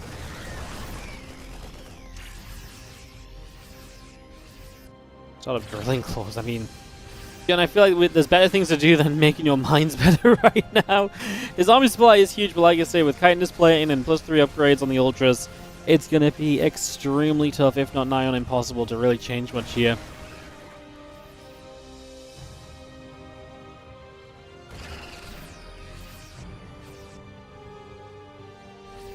Putting all of his faith in those Widow Mines to keep on getting amazing connections. That's all you can do. Like I say, these Ultras, are just not going to care. I mean, yeah, he sees the Ultras, he just types GG. Stims his army into the opposition, and lets the Ultras get the kills. Gives us a somewhat satisfying ending if you're a Zerg fan, rather than just leaving before the fight. But yeah, there's just no way he fights against the Ultras, and he knows that as well, right? He's obviously very aware of it. That's why he GG's out at the moment he sees the Ultras. He's basically hoping that Shin got carried away and didn't tech up, and then you can maybe win a fight and do something with that. Obviously, if that doesn't happen, then yeah, right? Like there's just no chance. So, GG's. Now we're gonna go to Persephone. Oh wow, Trigger came back and beat MaxPax, by the way. God damn, MaxPax is struggling in PvP lately. So Trigger came back and beat MaxPax. He'll play the finals against Classic ByuN or Shin. Damn, that's actually kind of wild. ByuN was like, I'm surrounded with Ultras in front of me. Yeah, I mean, he just knew. I like ByuN though. He's just like, you know what, you can kill my units. You can get the satisfaction of winning the fight, Shin. How many players qualified today? Top 4. So MaxPax, Trigger, and Classic are qualified, and the winner of this series. And then obviously the rest of the bracket is just played out for the portion of a $100 prize. $75 to first and $25 to second today is the prize money split. So it's nice because it gives us an extra couple of matches, right? Otherwise we would have been done half an hour ago and we would have had a 1-hour stream. So it gives us an extra couple of matches, and lets us kind of have a bit of a fuller day of StarCraft. So, yeah. As we go into game 2, down a game in the bottom left is ByuN. Up a game in the upper left is Shin. Game 2 now of this best of 3.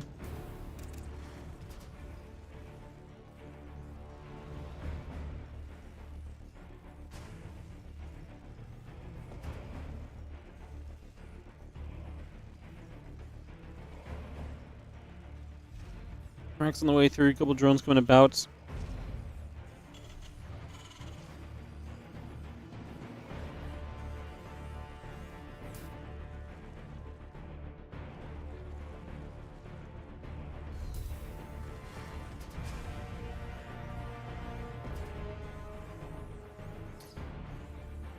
What do you think? I think ByuN was...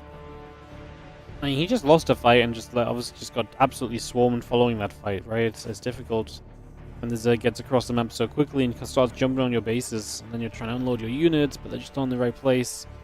Losing that fight right away puts you into a pretty tricksy position.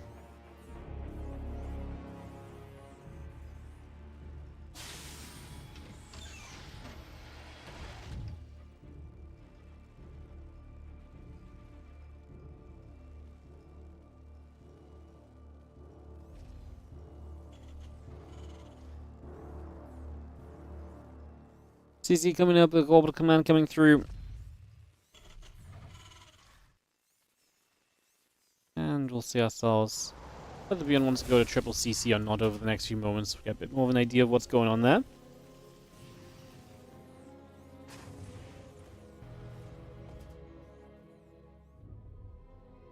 A little odd to have qualifier with prizes. Just gives us something to stream, man. Desperate for content. There's not a lot of tournaments going on that I can cast, so I've got to make my own, and just, yeah.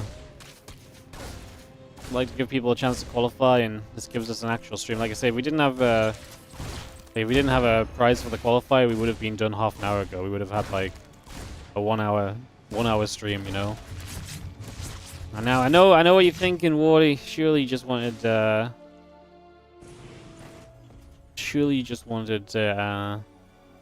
have an early finish today. It's like, well, yeah, I did, but here I am grinding out the StarCraft 2 fuel instead, you know. Top 4 to actually play, yeah, pretty much. Yeah, pretty much. Because if you don't put prize money down, what makes top 4 play? No one cares about seeding for tournaments like this. It's just silly. It's just making the players play for no reason.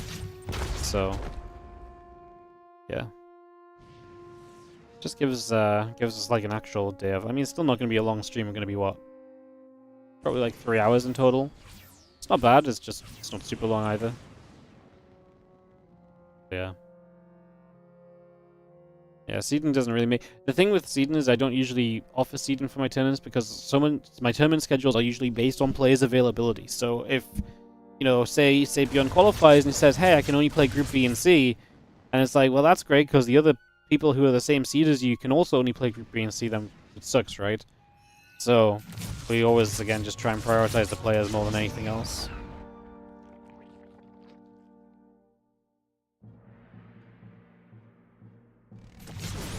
What gets really strange is tomorrow when, you know, say ByuN qualifies today. Tomorrow, ByuN's going to want to play again anyway because there's prize money up for grabs. And so what we do there is we just let them. And obviously top 4 still qualify, but we also do still just prioritize invites from qualifiers. And if you get knocked out by someone already qualified that's kind of just playing for the money, you're pretty much guaranteed an invite. You know, there's almost no world in which that does not come your way, so... So yeah, it does get a little bit weird with that, but like, it's either do it like this or just don't run qualifiers in my eyes, because like I say, there's no point running a 1 hour qualifier. So yeah. How about a few ladder games afterwards? Whew, that's asking a lot, isn't it? Oh yeah, some wardy ladder games.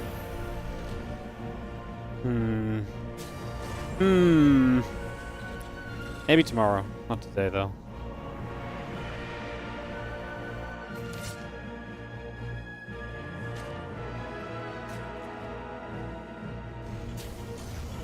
Yeah, I know what you mean, like, it feels bad if ByuN beats you and he's already qualified, but then the alternative is there's just no qualifiers. And then your invite's just up in the air even more so. At least by playing in the qualifier, you're telling me that you would like to play, and then there's a much higher chance you get invited. You know?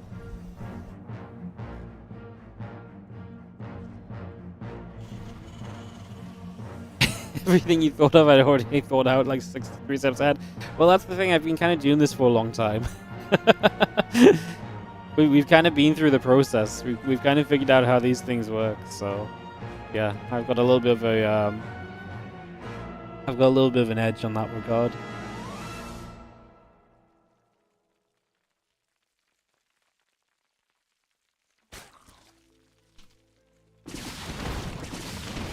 What's the gifted sub price for 1 ladder game? I have no idea. If you're so desperate to see 1 wardy ladder game, we can play 1 wardy ladder game. If that will make your day. I'm really sad June's turning out to be so busy because I was gonna do the streamathon thing in June with the because it's like our 10 years of streaming full time. So I was gonna do the streamathon thing and then like have like a bunch of rewards and stuff and like just basically just do 12-hour streams, but then like have bonuses for like sub goals and so on. And it's just like, June's a bit too busy to do that now, and I'm like, it kind of sucks. I thought it would be fun and different, and I was gonna say like every 10 subs we'll play at least 1 ladder game as well. You know, which considering there's other incentives, will probably actually result in a lot of ladder. So yeah, save it for tomorrow. Oh, yeah. Well, you don't have to. I already said I'd play some tomorrow. I know you don't even have to pay. 200 IQ. The reason the Hellions is gonna come about is. Start trading up.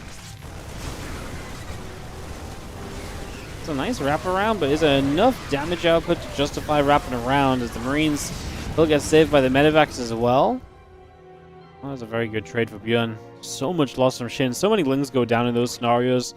Sometimes it doesn't feel as bad as it is because you're like, I've still got the wraparound here, right?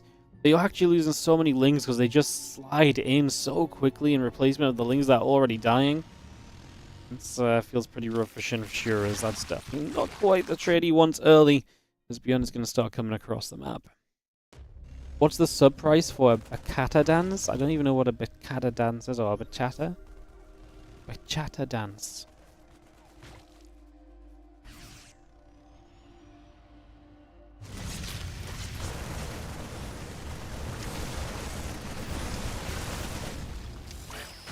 I've googled it and I'm still I'm no close to actually knowing what it looks like. Ling Bane comes over, the Marine's gonna have to lift up and get away. 6 Marines coming about, Widow Mines and the Armory coming through as well. Ling Bane's still gathering, so again we continue to gather up just for a few moments here. And Ling Bane gonna come running forward once again, so it's gonna come straight through. Marines do have to lift up into those medevacs and evacuate. ByuN's on a supply lead. Like, he's coming out of this in a comfortable position. He's coming out of this in a good place. Let's see if he can just get into position to close this out or so. Let's get this all underway.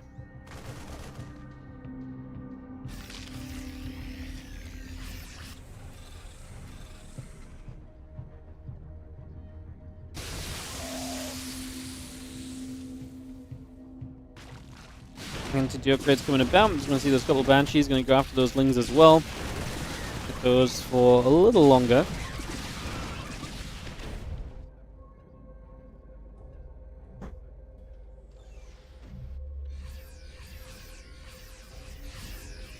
TT coming around again. Medivacs, Marine Marauder, Widowmine coming up as well. Going to be seeing the Marines will continue to come through for the moment. Just going to be seeing the couple of Banshees continuing to fire.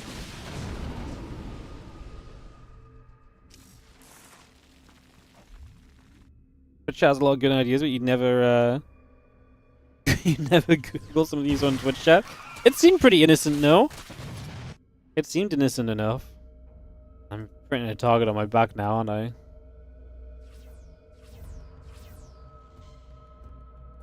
Ay. Alright, well, there's a little bit of bio pushing up. A couple of the creep teams are still taking shots. The Medevac's going to try and drop in this main. ByuN is looking to keep up the pressure here as, ooh, we got rid of a lot of the Banes. We'll load up against the rest of the Banes running in. Fortunately, couldn't get like a Widowmine burrowed up to try and help out with some of those units that were kind of chasing forward. It'd be nice to get a mine shot and to clear up a few of those. They ran straight through as the Lings are going to run across. Hydra Bane continues to come about.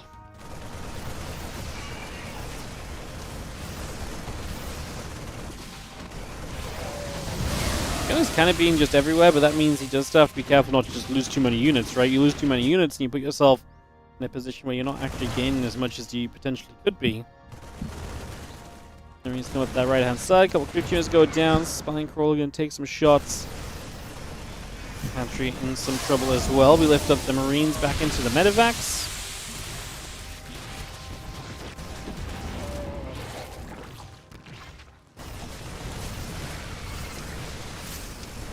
There's this bio all over the place. That Queen goes down, the Spore Crawler falls, a couple of Widowmines trying to line up some shots as well.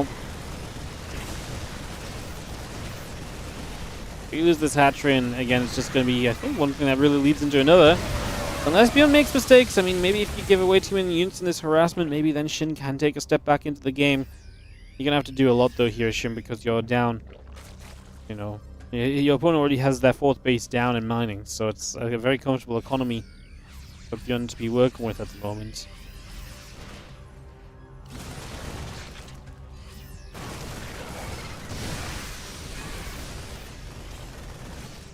They're still coming through. Just going to keep pushing up. Ling Bane stepping across as well. Just have ourselves 3-3 upgrades on the way from ByuN as he tastes another extension into this game. Hive is on the way though from Shin, so again he's building towards something that can help him eventually get that Hive up, get that all running. See a little bit of bio stepping forward. Spore Crawler going to take some hits. Went through a little bit of bio going down immediately. The Queen coming about as well. Now the bio gets up there, taking down this hatchery as well. So this hatchery falls.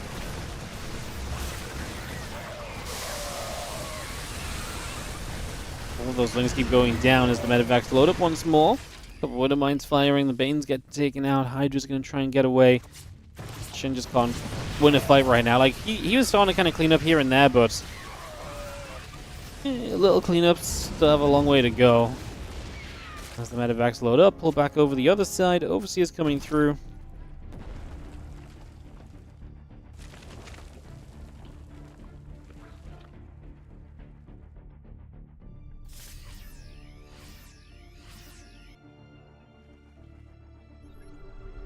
Three is halfway done. The bio just going to jump onto the hatchery.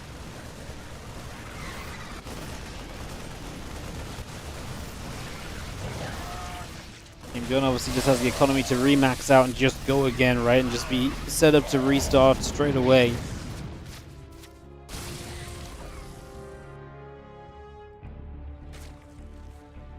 Three joining up into the upper left-hand side.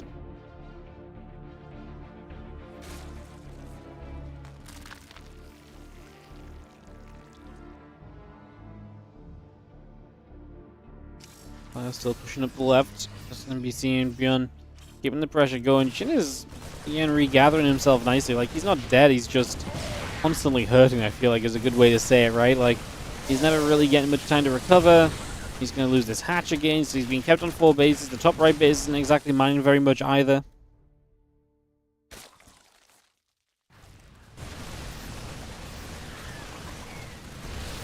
It's a little good if Bio is actually going to get surrounded, and there's not much of an evacuation plan with only 1 medevac overhead, so a little bit of a cleanup there. ByuN supply does drop off for the moment.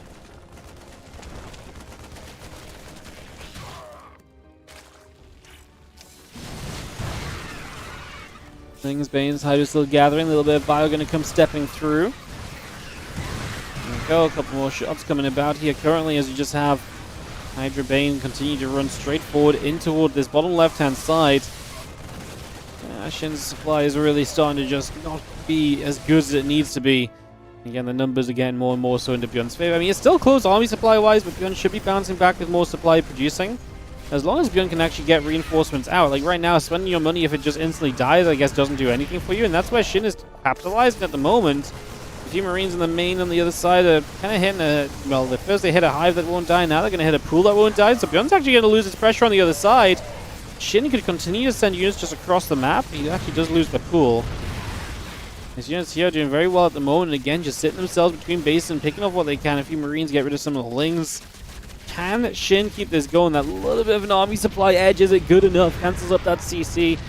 Pulls away with that bit of Hydra at the moment. The problem is attacking into a planetary is going to be expensive for an army that is not really in good enough numbers. And he says GG. He knows he can't do enough, which is a shame because it actually really felt like he was almost getting this game back into his own control. So close, but just not quite close enough. GG's. We get tied up in this best of 3. Honestly, some pretty darn good games for a little qualifier today. We're having some pretty darn good games for just a little qualifier. It's only our second full series, and alas, here we are. As we're going to go into Game 3 in a couple of moments, then we'll get that underway. Damn. Wait for these guys to hose us up, and we'll get straight into it, guys. Fish all dropping about and hanging around. Leyland's going to be our map. And after this, the winner plays Classic.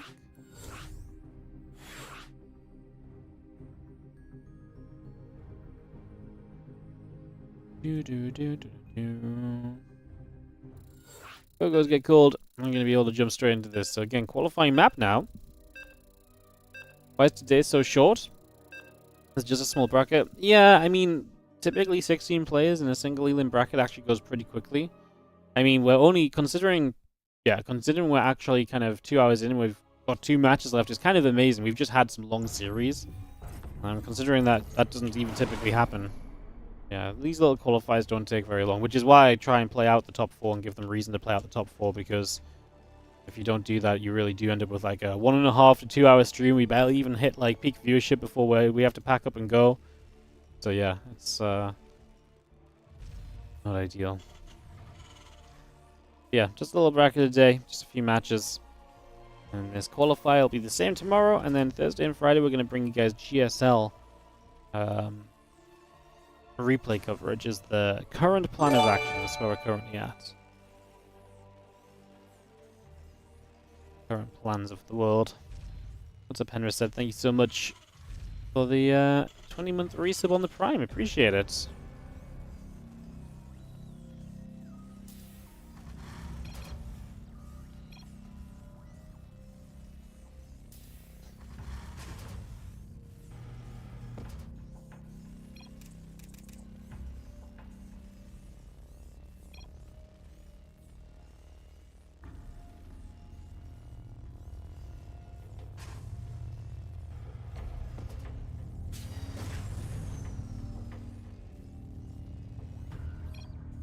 Alrighty, a little bit of chitter-chatter between these two as they get started up in this game 3.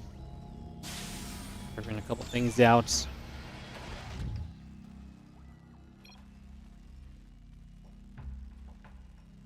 Making Shin laugh a little bit.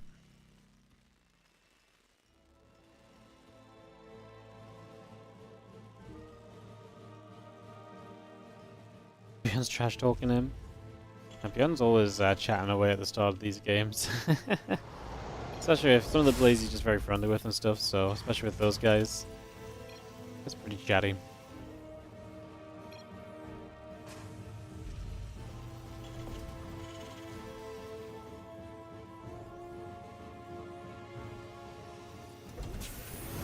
People watching GSL qualifiers still? GSL starts tomorrow too? Yeah. Well, I'm not going to cast GSL qualifiers, I'm going to cast GSL groups. Because we get the replay packs, right? So, as far as I'm aware, GSL is not going to broadcast on YouTube or anything, so if that's the case, like... And I mean, may as well just cast GSL replays anyways, because I've got nothing else to cast, but...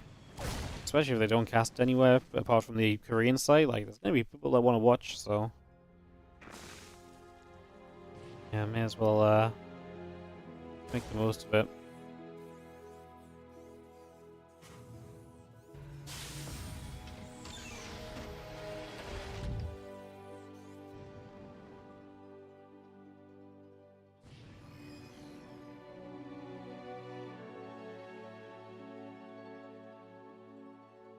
Could be coming about, link speed coming through, starport coming up.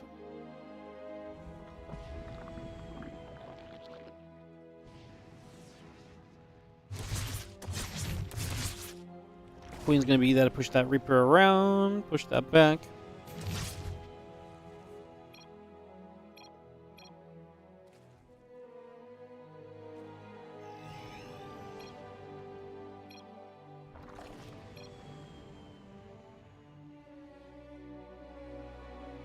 Would you rather watch me cast on the live stream? Yeah, I'm sure a lot of people would, so... Everyone has their priorities and stuff, so... Yeah, I'll probably do. We'll at least trial run it with this. I mean, to be fair, there's only like 5 days of a GSL season now, so we may as well trial run it a little bit this season and see if it goes well. If it goes well, we'll do it for the second season as well, so... Yeah, we'll see how it goes. Can I translate for you guys? Hang on. I can try.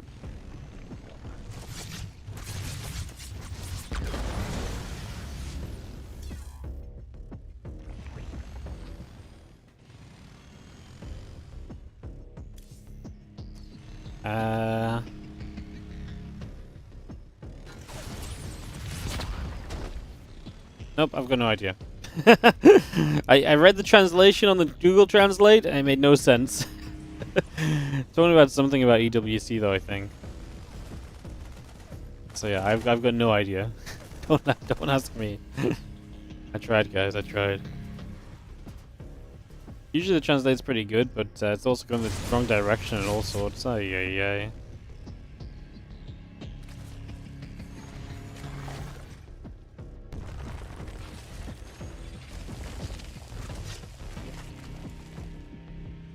Liberator getting pushed about, Queen is going to be there, and the Liberator is going to get sieged up. The Queen is going to get pushed away, Sword going to come into position, and that obviously just causes some extra additional lost mining time, which is one of the main things you're looking for. This Queen going to get back onto that Liberator now.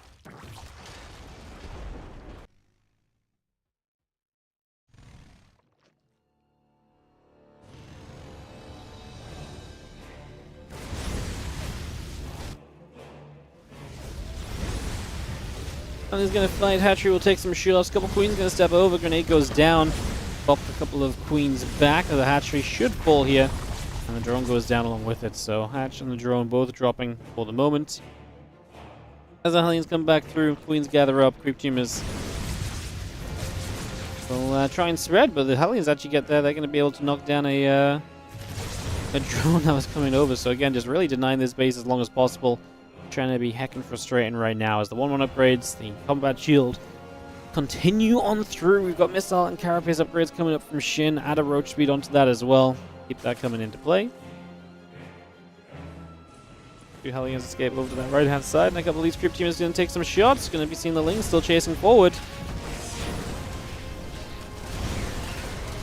Looking to try and get a little bit of a wrap around here already. These Hellions do get a bit of a cleanup, so again pushing that back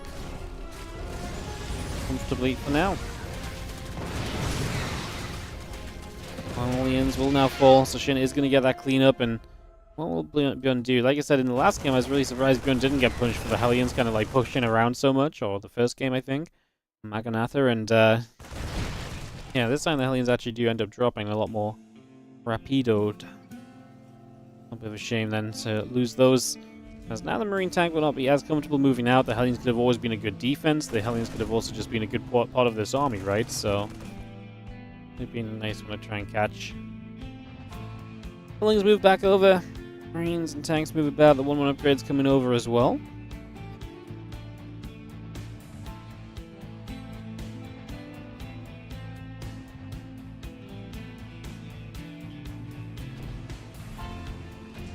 Double tanks going to get lifted. The Roach Ravager coming through. The Marines will stim away over to the sides.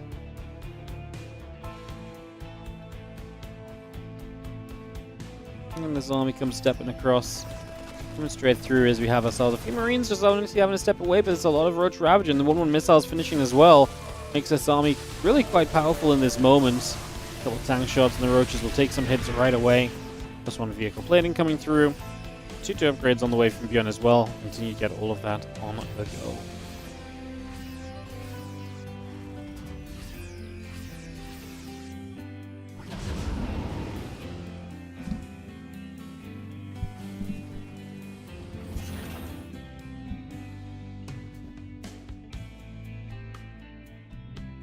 Medivacs go over to that right-hand side, so a couple of drops getting over. In the end, Shin's Roaches not threatened too much.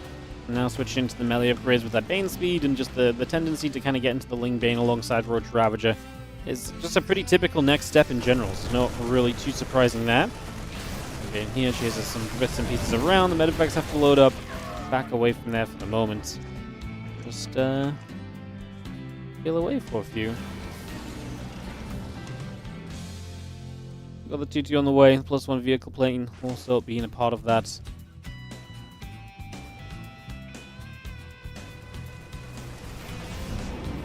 He's going to lift up into those Medivacs. The Ling Bane's still coming across. Going to start running through. A couple tank shots start to come down. And Man Center gets cancelled immediately. There's a 5th base that's on the way from ByuN, so he's already got the 4 bases. That said, Shin's obviously got good base control of this map as well. He's got a lot of bases up and running right now, so he's going to be feeling pretty good about that. Your Marines getting rid of a couple creep teamers. The Roach Ravager going to get through for a couple of those Marines as well. Really able to succeed so far, and what we're doing is the Ravagers is getting absolutely blasted. Oh my goodness, now the Marines chasing through. Roaches going to get hunted down as well. The Zergum's going to keep running forward. The tank will continue to fight. Lings are taking so much damage, and the tanks are doing good because the Lings taking so much damage like that makes it so much easier for the Marines just to finish them off. Low HP, and obviously Marines will just, a couple of them will just tap some of those Lings and they just disappear.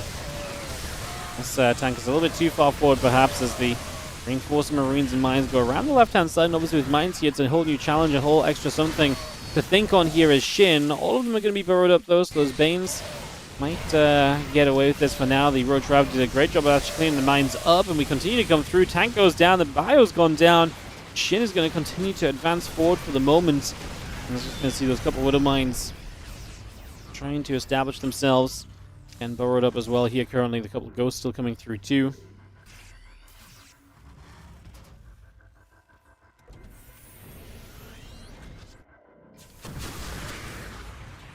Obviously, Ultras are kind of a big factor, but at least this time ByuN's going to be a bit more prepped for them. A few Ghosts, a couple of Liberators.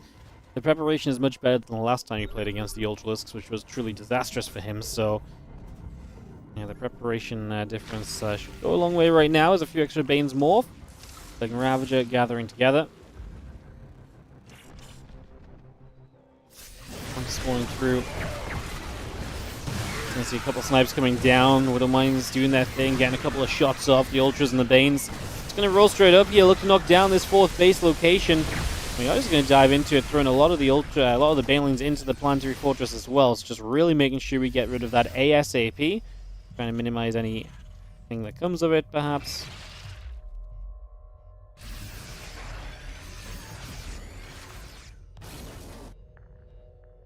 Now a bit of the army from Shin coming around this bottom side.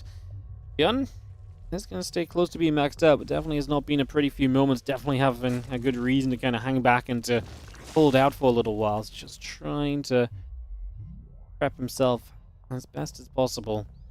And Drill Claws coming through, the 3-3 upgrades coming about. Continue to get settled in here for the moment.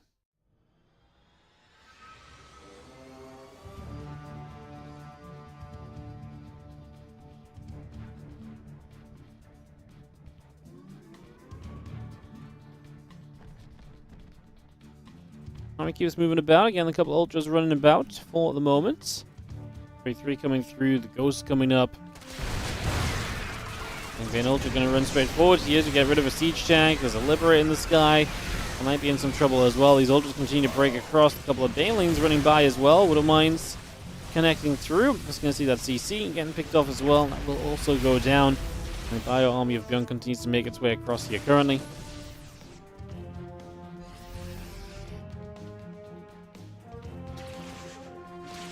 Spire, Lings, Ultras, 3-3 upgrades. Again, a couple of Spines continue to come about here. The Ghost coming over, Concourse of Shells. Also in production, so ByuN getting held back, and the big problem is going to be that obviously Shin just gets to take a lot of the map right now, and ByuN doesn't have a lot of control to do much about that.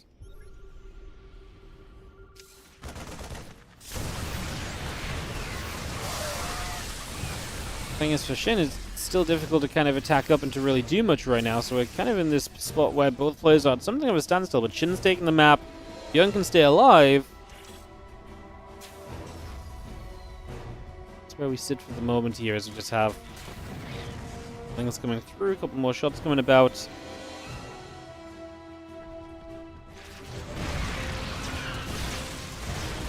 Ultra Bane stepping forward, Ling Ravager still coming through, just going to dive into this mineral line. More biles, tank taking some shots. Fire Force coming over as a couple of snipes continue to do their thing.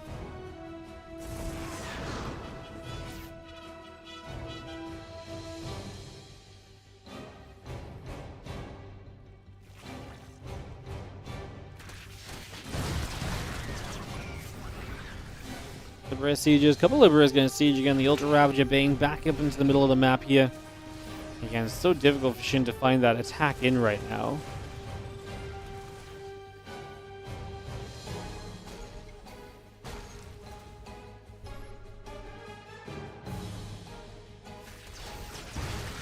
There you go, a couple of Widow Mine shots come through. The Ling's going to get hit. We're all going to be seeing those Banes rolling straight on in. Planetary Fortress goes down immediately. The rest of the Bio coming through. A couple of those Banes continue to come across. Bio chasing. Snipe goes down toward, and Ultralist doesn't quite make it though. Extra Baneling's going to start morphing in as well. 19 Banes, 3 Ultras, a bunch of the Lings, all coming up currently. A couple of Ravagers going to finish off that Sensor Tower again. ByuN hanging on in there and just hoping that Shin overcommits into him a few too many times. There's already a 9,000 resource loss difference. And because ByuN's already on 5 bases, it's going to take a while for Shin to really whittle down this defense of ByuN. ByuN is not poor. ByuN has money, and he has money for a while. To the point that, I mean, honestly, being a 5-base Terran makes the situation not even all that bad. Right? Like, the access to money that you have at the moment gives you a real shot of actually making this okay for yourself. It's pretty bonkers to think on, but kind of how this matchup works.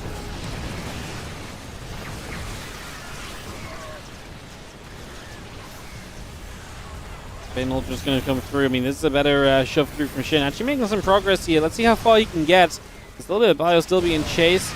Widow Mine's going to start doing some work. Obviously, the deeper that ByuN runs, the more he's hoping that some of these units left behind from earlier have a chance to actually connect and to help him out. It was actually a very good effort by Shin. He gets 30 plus SCVs. He's going to get rid of a bunch of the army. Got rid of a base. That's an absolutely fantastic attack in, as he was definitely posturing to try and find something along those lines for quite a while.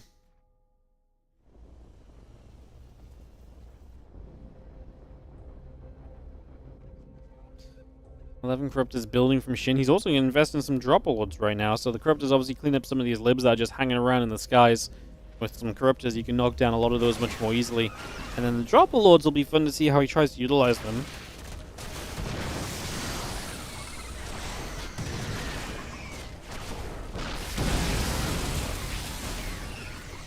My SCV's going down. It's going to get a scan as the ghosts come through. Those Lings will get picked away at.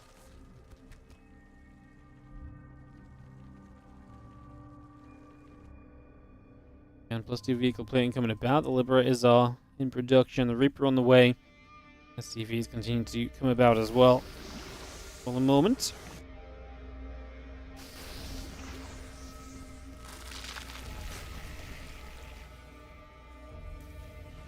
There's 4 libs coming about. The +2 vehicle plating still coming online as well. So we bring all of that through. Couple snipes coming down, a couple of corruptors get chased the other way as well. Now we got some dropper lords coming through the bottom side.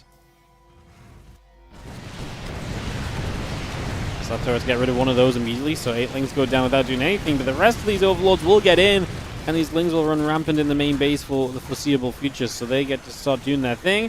Clippers come to siege up as an answer to this, but Shin's going to use it as an opportunity to just dive up to this high ground position again. This location will be taken out, and that is again huge because it's just stopping ByuN from having that continuous 5-base economy that was, as I was saying before, looking to be very difficult to kind of chew through for Shin. It's now starting to look a whole lot better as the libs come back the other direction. Of course, they're going to line up a couple of snipes from the Corruptor still flying about. The Ultra there is a little bit of a sacrifice.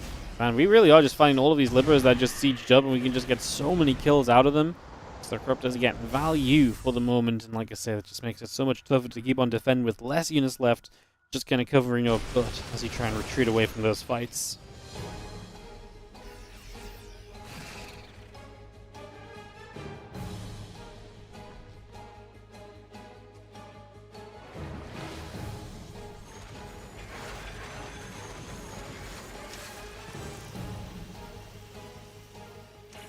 Nice network coming about. Ling's still building. Small crawler coming through. We got ourselves the Ghosts and the Widow Mines coming up. We got ourselves +3 vehicle plating on the way too. So you give yourself that opportunity to just keep attacking here as ByuN just trying to survive.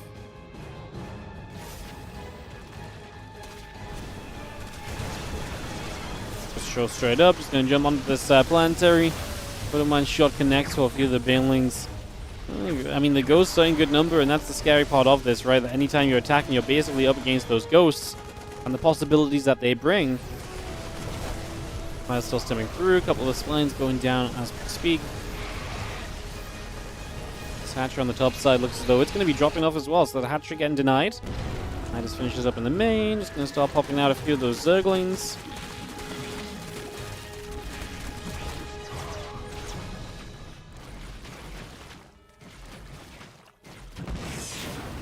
Still chasing the Medivacs down. I mean, again, it's ByuN on the run. As we hit the 20-minute mark on ley lines. Nidus in the main base again, just ways in which that Shin is trying to pull ByuN around, pull ByuN apart, forcing scans in a couple of different places, splitting those lings up. Got a few of the lings away in the Nidus as well, so preserves a few of those for the future, which is a nice little added bonus that was not necessarily a guarantee. Comes the Ultras just chasing forward again. Position gets so difficult to break. That's why I was so impressed that he broke through it earlier. Because it was difficult then and it's difficult now. You can see it's just not happening easily or quickly or anything.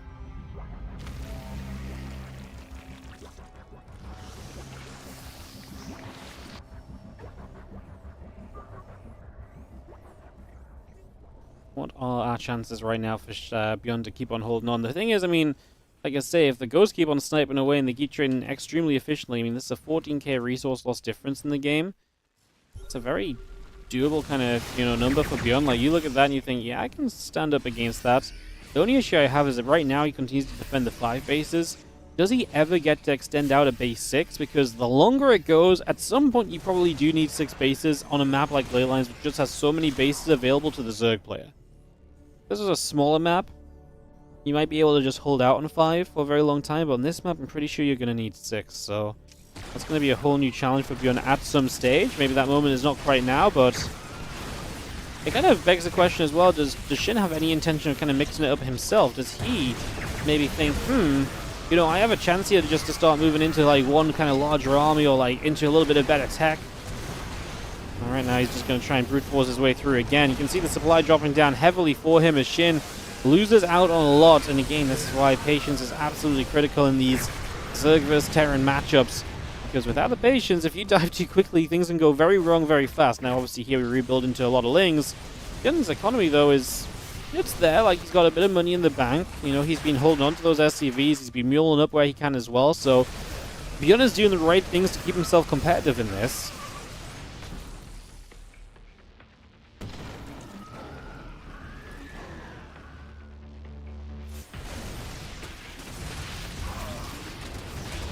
Again, it feels like Shin has somewhat endless money right now. He is a little bit, I say limited on gas. He has 2k gas bank, but that does mean it's not like an endless amount. Overseer's absorbing a lot of these mine shots as we just move everything else in behind. Corruptor's trying to get rid of some of the libs. A lot of the Corruptors actually went down in mines, and that means that there's not as many left. There's still enough to knock these down. Well, these Liberators down, but this is something I was keeping my eye on. Don't lose a few SCVs, and his Ling's finally going down as well. And Shin doing well, but I am keeping my eye on that bank account, right? Shin has mostly minerals remaining, no gas rebuild left over at this point.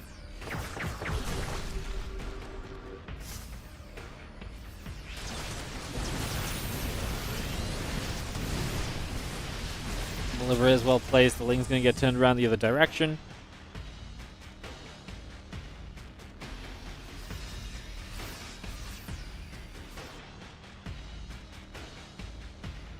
There's 15 SCVs currently down, so again, ByuN's economy definitely taking hits. Just going to become even more mule dependent, basically. There's that one Liberator here, sits around. This base was kind of mined out anyway, so I guess you're putting the orbital in the sky for a little bit, not a major factor. The Spore will kill this Liberator, so a couple of drones dead, but not a big issue for Shin. ByuN has stretched himself to the upper left-hand corner base.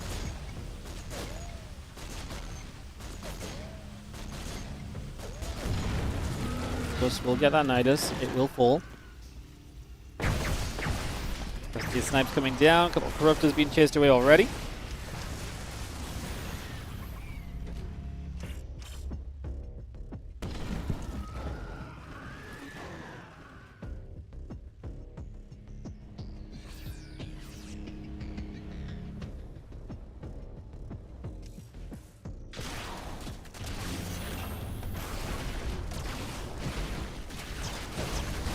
Liberator gets a good few shots in. His Corruptors will then come and clean up. ByuN losing progress on this bottom side, losing this position. Bit of mine connects. Overseer takes some shots.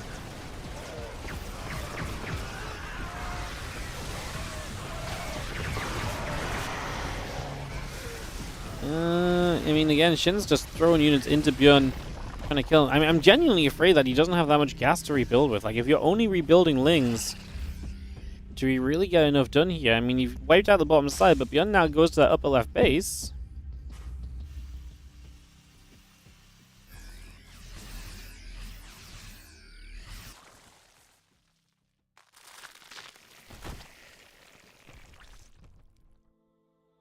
Bane stepping about.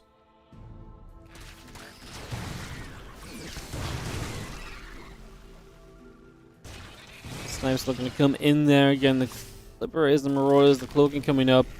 Does ByuN have a way to win this game? His army supply is huge. The army of the Zerg has been knocked down a few times. The bank of the Zerg is draining. And ByuN has a fresh base that he's muling up right now to mine from. So there really is a possibility here.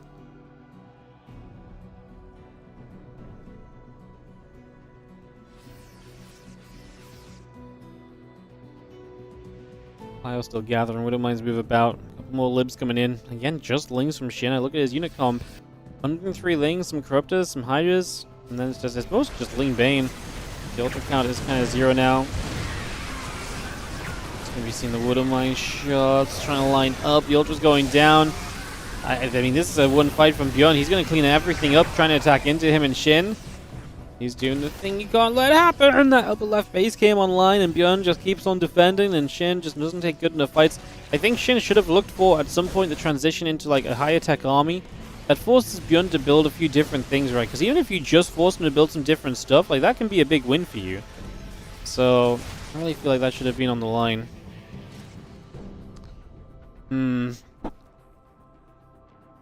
Well, at this point, I think ByuN is becoming our favorite in this game because he might be kind of hot out of cash, but he's still got that upper left base mining pretty freshly right now.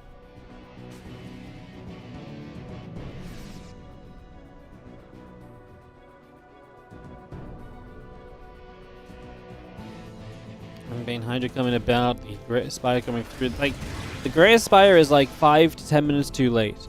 Like, he had control of this game to absolutely throw down a Great Aspire at some point. I don't know if ByuN really had enough of an answer to Broods. I think arguably with the Ghosts, you probably do, but you still have to get them in position.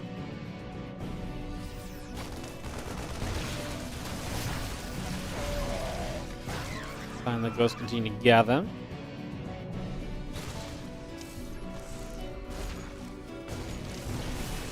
Oh, the infestor from the other side gets an insane fungal growth, and that's going to be a clean. Oh my god, just when Shin needed a win, the infestor from the other side comes through. What a fungal. Oh my god.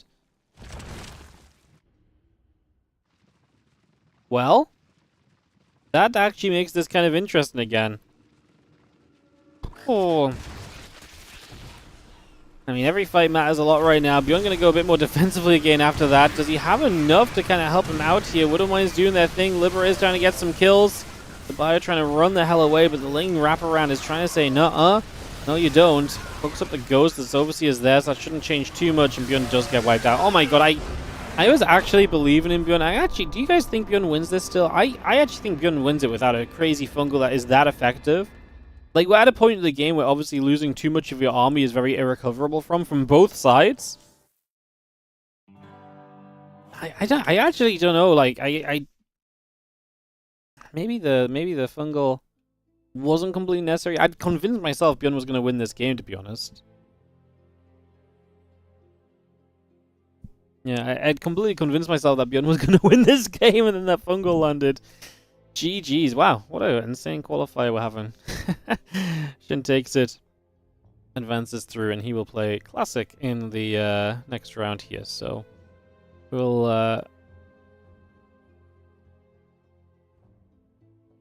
let's roll on.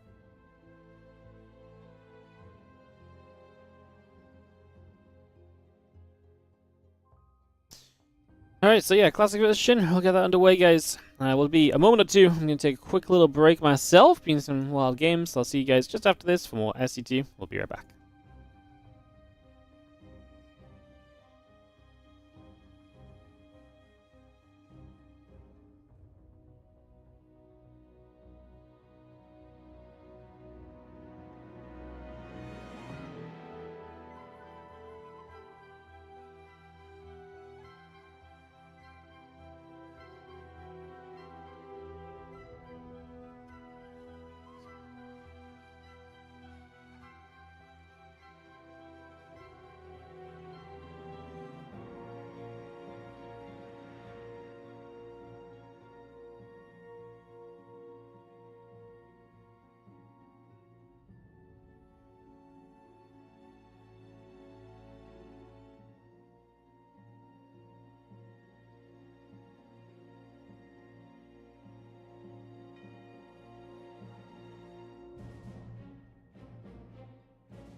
Hello guys, welcome back.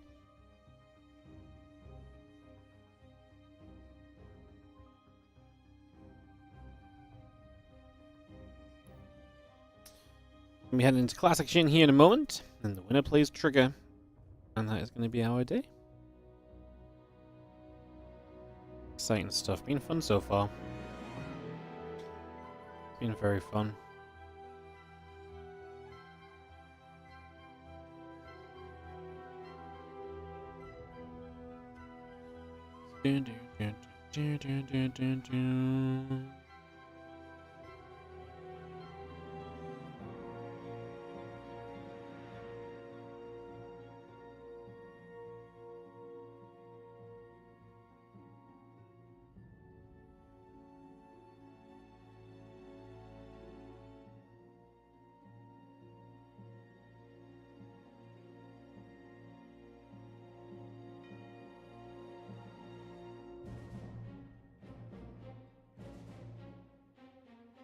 Alright, players seem to be ready. I'm gonna head into this Classic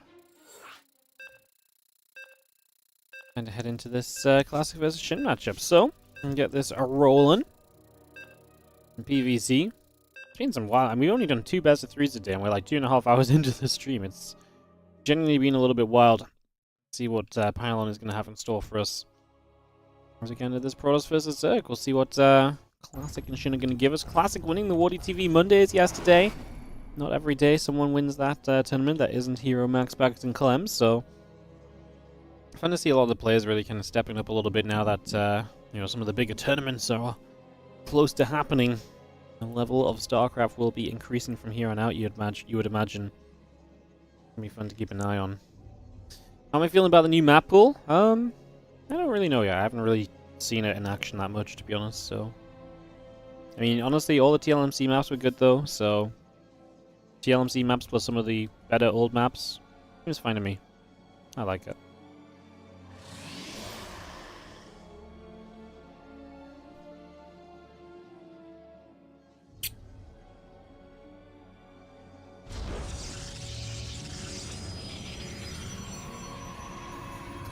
Top left, our blue Protoss is going to be Classic. And the bottom right, our red Zerg is Shin. As we get into game 1 of this best of 3.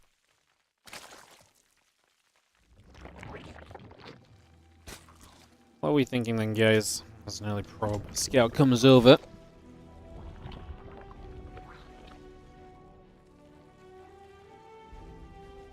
I'm actually kind of feeling, I think I'm feeling Classic. I think like Shin's been a little bit inconsistent for me lately, so I'm feeling Classic, but would be happy to be surprised by Shin. Guess that's where I'm at.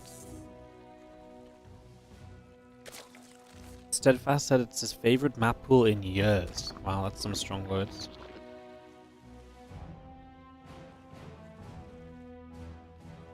I feel like anytime we get a new map pool, it's somebody's favorite map pool ever. Until people actually play the maps a little bit more, and then they realize which of the maps they don't actually like for whatever reason that wasn't immediately obvious. And then the map pool turns into being kind of just okay, you know? I don't think the map pool... I think the map pool's good, but I think the last map pool is good as well, apart from... Not the one that they changed to King's Cove Abyssal and stuff. But like the one before that I thought was good as well anyway, so yeah.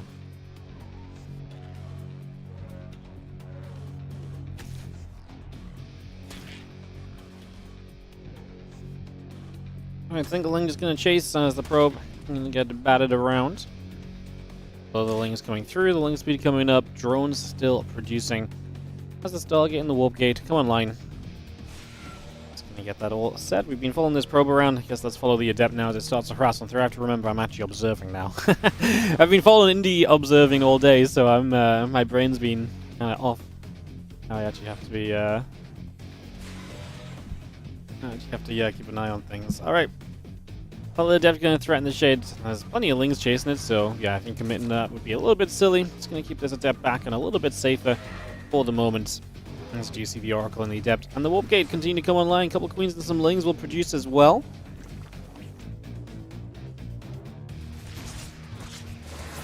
Both those Adepts going to step forward. First creep team already going down. Adepts going to escape back out into the center. Actually going to shade through. And now these Zerglings are going to get a wrap around as well. So looking to start grabbing a couple of these Adepts. One Adept, two Adepts, both going down. Queens are going to be there, pushing that back as well. Very nicely done so far.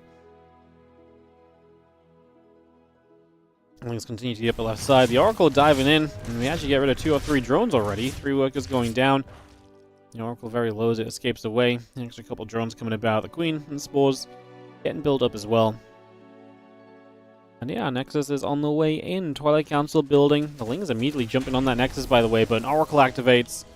And the defense will be made, so not too much of a problem overall. Pull back and, yeah, can just handle it, huh? Nicely done. Twilight Council building up from Classic. The Nexus on the way through. Added Forge on in there as well. A couple of extra probes coming about. Things are thinking about a dive onto that Nexus, but gonna think twice about it, pulling back the other way. And a couple of drones just gonna continue in production as well.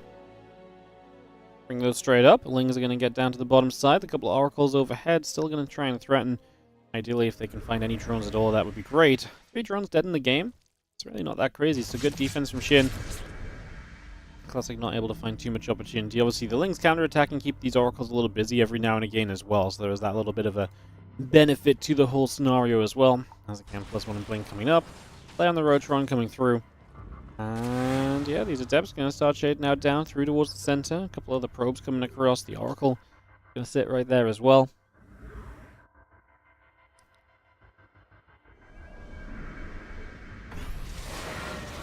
Drop the Revelation down. A couple of Crypt Demons get picked away at, so just getting some knocks on those right off the bat. And the Adept's going to shade across. With the Oracle there, it's difficult for the Lings to really justify like a commitment to it.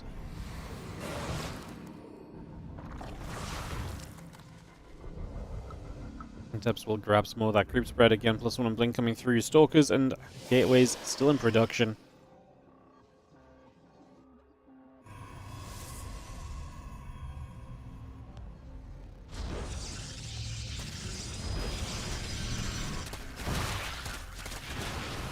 Things got to wrap around and they get rid of the Adepts, so we'll be able to get that grab. Still got the Oracle just overhead. And again, the Roach be coming through, the Evo Chamber coming up. And there's a Spire from Shin. Not the first time today we've seen him heading into Mutas. Obviously, we saw Shin against Geralt earlier on as well, and he did try and go Mutas in the early game there against Geralt to try and take some control. That's the game that didn't do much for him in the end, right? Like, Mutas didn't really knock him out of control, and he kind of ended up just stumbling into a much later game Protoss army than he was really ever equipped to deal with at any point, so... Still gathering. Stalkers get across. They're going to grab themselves a hatchery right off the bat. Again, +1 missiles and that Roach we come through. The Spire still very much so on the way in as well.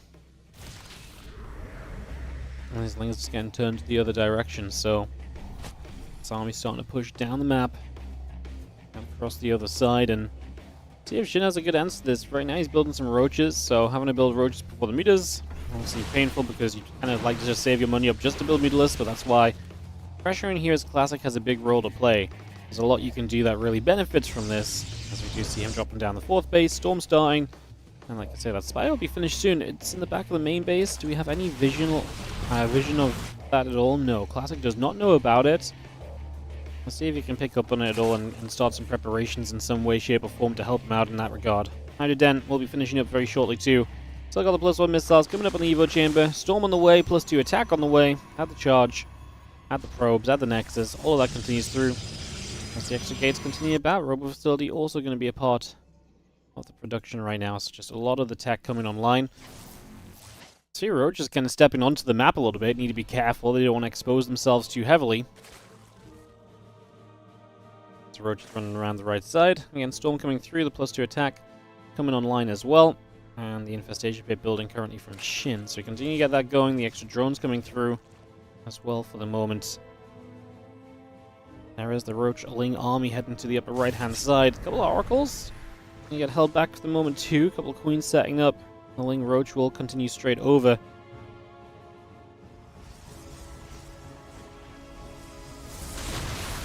And 4 drones going down now. 4 probes going down. We jump onto some of those Stalkers.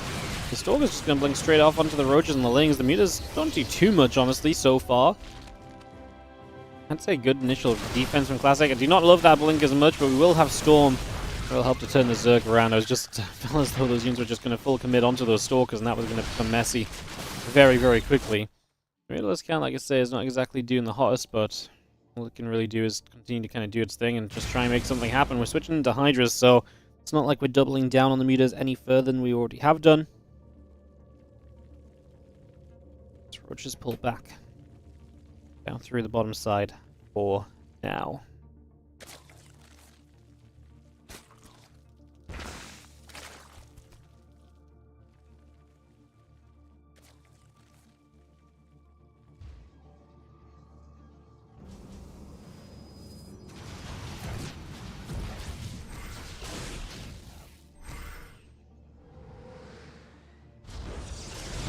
Hive coming online, like it done as well. Just going to jump onto a Phoenix here already, so a little bit of action in that regard. Getting straight to it. The few Stalkers gather up. The Phoenix there as well.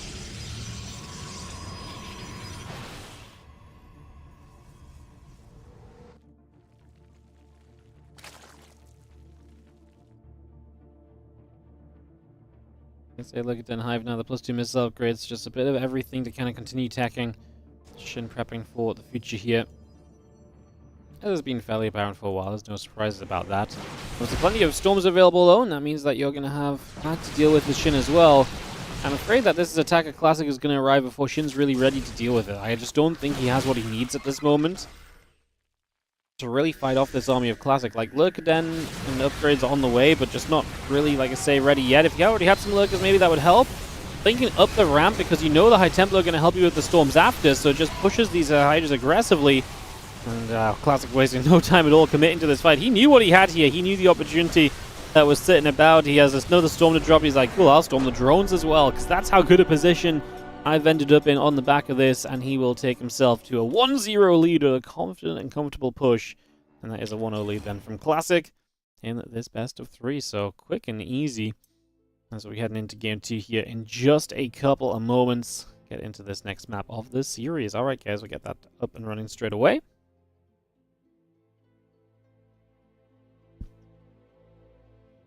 Get this ready to start. Hello,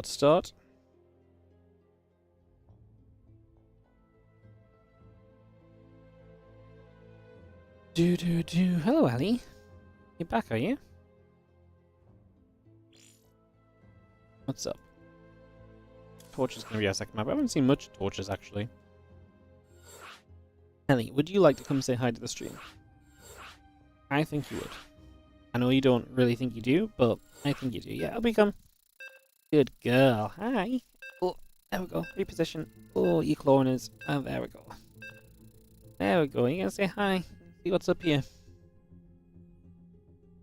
Yeah. Oh, exciting, huh? Yeah, you got a smile on. You never smile on camera. Oh yeah, fix that. Yeah, you fix that right now. Yeah. Not like you to be smiling on camera, is it? No. There you go. Yo, what's up, Vizkachu? Thank you so much for the 6-month resub. Oh, yeah, the year of Wardi, and hi, Ali. See people saying hi to you. Yeah? No, you've had enough? Okay. Okay, you've had enough. That's understandable.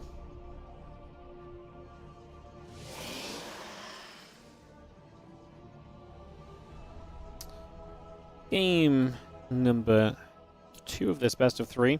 Yeah, this is one of the weird maps I didn't really expect to be coming up. There's not in the maps you don't expect to see all that much. It's kind of weird with this middle of the map kind of gold base and so on. So, yeah. Alrighty. Thank you again, Vizkachu, for the 6-month resub. The year of Wardi. I don't know if it's the year of Wardi, but I don't know what would make it the year of Wardi, but thank you so much for the resub. If nothing else. Anyway, we got set up. Overlord coming about.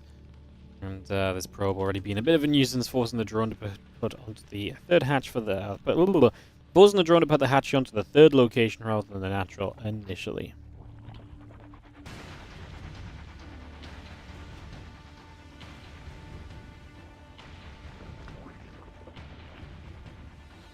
And hatch gas and pool coming through, so we get that set up. Nexus on the way, probe is on the way. And established here for a couple of moments as we have our hatch and a couple of drones continuing through. That's one pool coming up as well, so we bring all of that on the way through Cybercore and the Nexus. Coming online.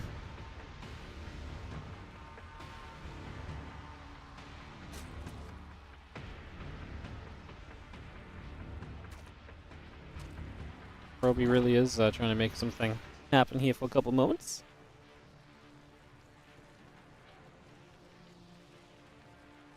Coming about, trying to see what's up.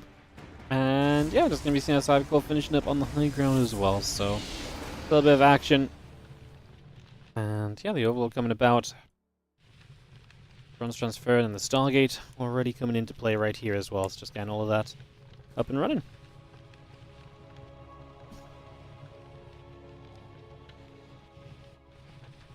Probe getting chased by a couple of the Lings.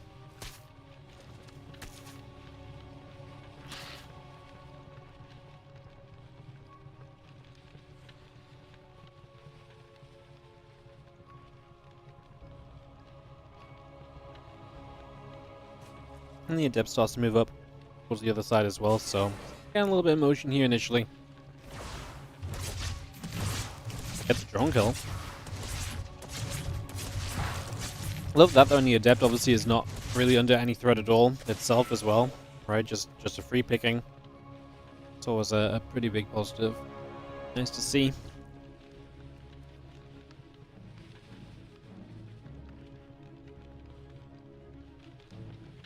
More gateway coming through. Let's get a few more drones and the Ling speed. Finishing finally as well, give you a bit more map control. We actually have a Ling getting in on this side. Got 2 probes, so a couple Lings get by. Cause a little bit of trouble, so mistake made by Classic.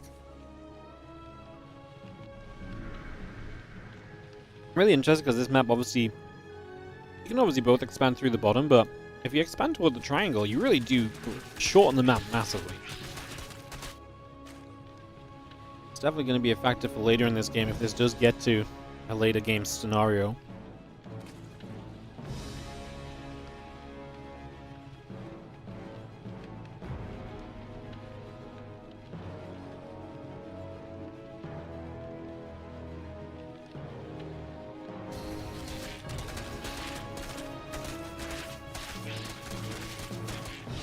As long as just nibbling up on the rocks then. Trying to get a little bit more done. Twilight Council coming through. Had a couple of simulators on.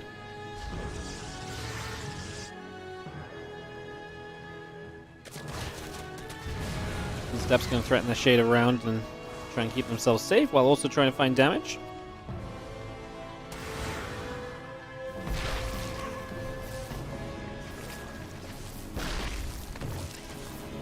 Classic doing okay for himself in terms of getting some damage done, right? Getting a couple of the drones here already, finding some value.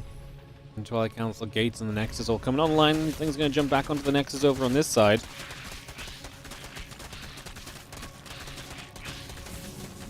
There's a couple of gates coming about. I think Deb's just going to be coming by as well. I mean, there's actually quite a few probes going down, so just harassment really hitting because of this gold mineral line being mined out. And this Nexus is in trouble too. The Oracle's obviously activating to do their best to save it. And it looks as though we'll make a pretty good effort of it. So that base will indeed be saved. So we get to keep it alive, but it's low HP. And obviously that really makes this interesting too. I mean, you got to be careful with Classic now because I guess you're walled off here, but this is a big opening to kind of think on. Like, this base is pretty open.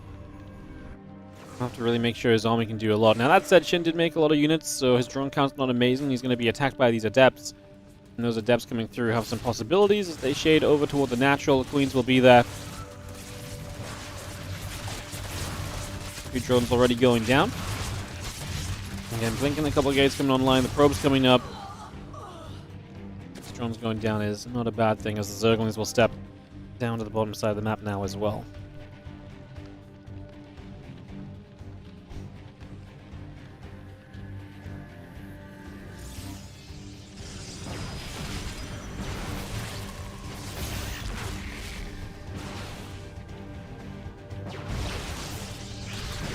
Definitely want to commit, right? This Nexus is so low. I'm going to try and drop some force fields to save it, but, well, battery as well. Battery heals the Nexus, and that should keep it alive. Oh my goodness. Gets saved on super low HP, actually. It did drop very low during that. That's the save from Classic, and Shin gives up even more lings to not achieve what he's looking for. And now it's going to have good shields left over because, again, the battery's healing it.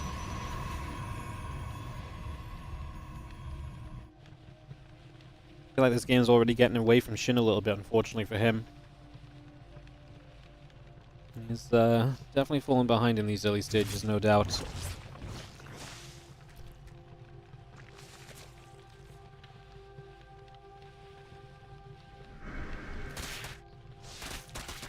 Things like, we can do one thing to finish off these rocks. It's like they were going to die anyway, bro, but you do you. I think it's trying to believe they were useful. Yeah, it's rough. I mean, you take this base now as Shin as well. So this map gets real interesting, though, because like I say, the forward expands. Start coming in, it really shortens the map. Can be good for Zerg in some circumstances, but in a game where you're behind, I feel like it's not great. I see these Stalkers now obviously going to start pressuring him. Be surprised if that fourth base stays alive.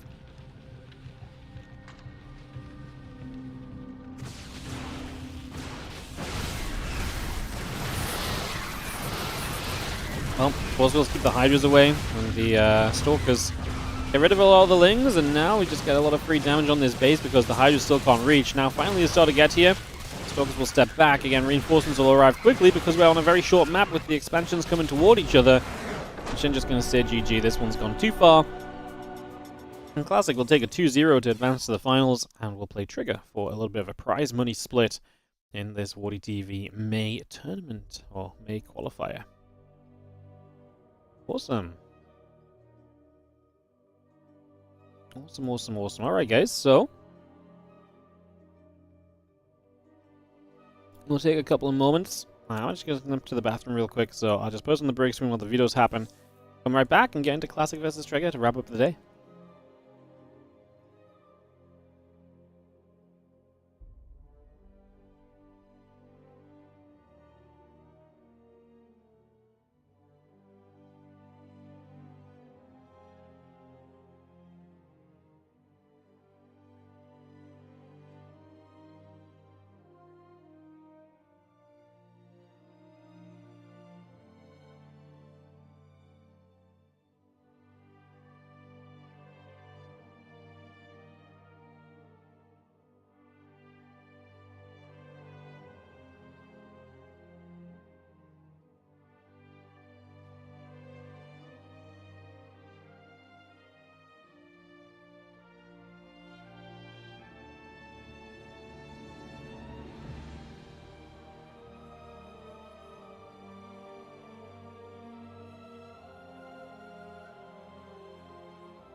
Alright guys, we're going to get into this finals in a few moments. It's going to be best of 3. Nothing super crazy or anything here. We just do best of 3 because, again, it is just a qualifier. We don't want to make the players play like a huge best of 5 or anything. It's just a bit of prize money on the line. Again, just drawing it out an extra series or 2 already is good enough for us. We don't need to make them play best of 5 finals. So, best of 3 final coming up. I'm going to start off on torches. So right back to that weird map, but this time in the form of Protoss versus Protoss. And get this underway. And get this started in a few moments. Everyone's ready in, and that means we should be pretty much ready to start, guys. So again, thanks to you guys joining us. I appreciate y'all being here today. If you guys have been enjoying the stream, haven't really been selling out much today, but I do just want to touch on a couple of things as we get into this game. So bear with me while we do a little bit of selling out. First of all, as always, I appreciate if you hit the follow button on Twitch or like and subscribe on YouTube. These things are free to do. It takes a couple of seconds. If you don't follow, like, or subscribe already, please do. It really does help out. And, yeah, I really appreciate it if you can check that out. As usual, if you want to support a step further, you can obviously go through the process of subscribing to the channel on Twitch or Prime subbing and so on and helping us out monetarily. And there's also the WardiTV Patreon, patreon.com/WardiTV, where 100% of your pledges go directly into WardiTV tournament prize pools. If you want to support regularly and into the prize pools of our tournaments, check that out. We're currently at an all-time high on Patreon. We're approaching $1,000 a month, which is amazing, because that means $1,000 into the pockets of StarCraft players every single month. So we're progressing toward that. The final thing is we've obviously got another crowdfunder going on right now, which is the 2025 series crowdfunder on Indiegogo. If you exclamation mark 2025 in Twitch or YouTube chat, you'll get the link to the Indiegogo page. Both of those will, the link to that Indiegogo page will be where you can find out all about the WardiTV 2025 series we try and crowdfund. We've got about 30 days left to try and get the rest of the way on our crowdfunder, so if you want to help us out with that, again, check that. We appreciate it. And, yeah. Check out all those things. Love it. Awesome. There you go. That's everything I wanted to say. Low ground gateway. And classic. There's a wall off. Obviously, it's a little bit of a funky map with the access points from the gold minerals on the side and stuff, but for now, yeah, low ground gateway should be safe.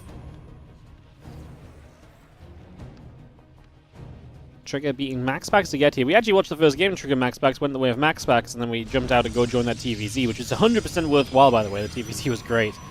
But, yeah, we jumped out to go to the TVZ, and then obviously Trigger pulled it back and went 2-1 over MaxPacks.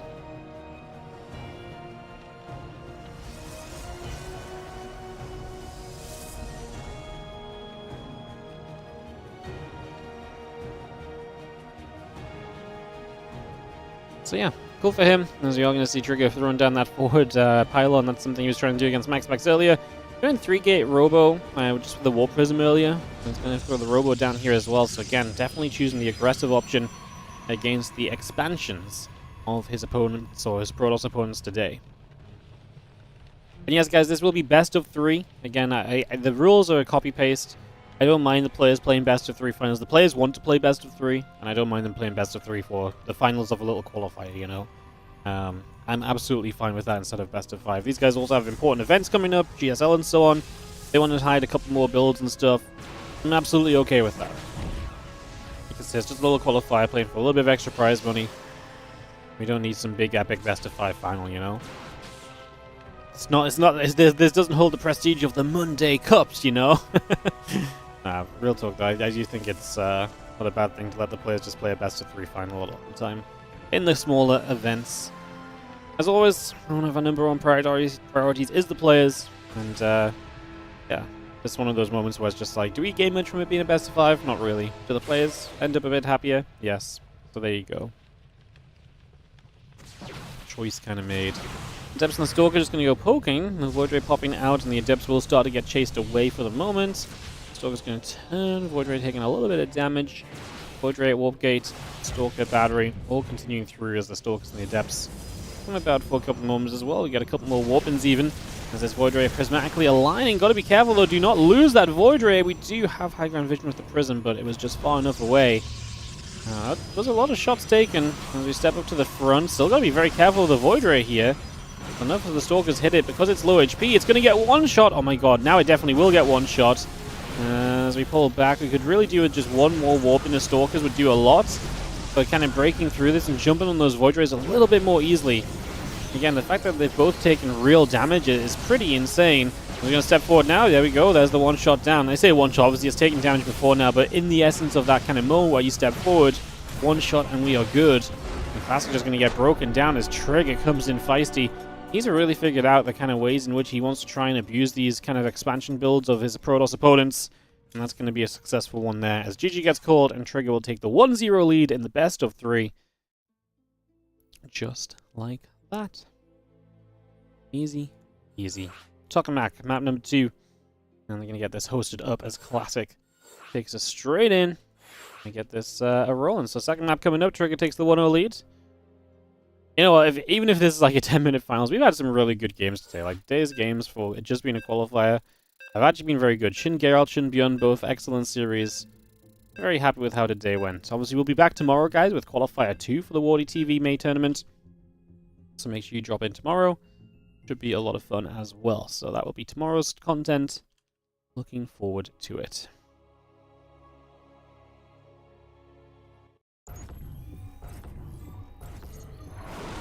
Alright, let's hop in game. As we have down to the bottom left-hand side, the blue Protoss player who will be down a map, unable to defend, really just took too much damage on the Void Ray, putting that into one-shot range earlier in the game by just not having as much HP left. It is brutal, because it really allows Trigger to step forward much more aggressively. If that Void Ray never has the lack of HP, Trigger cannot do as much with those Stalkers. He doesn't jump on the Void Rays as much, or if he does, it's a much bigger commitment where he loses more in the process.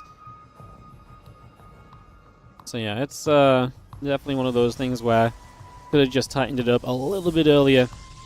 As we now get ourselves into this game number 2. Trigger in the top right, a map away from victory.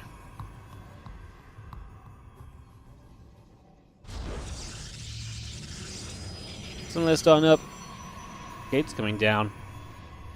Probes on the way. We have ourselves the probe from Trigger and the probe from Classic, both going across the map.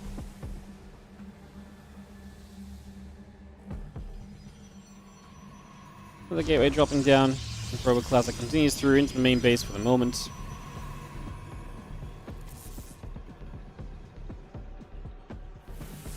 Nibble, nibble, nibble.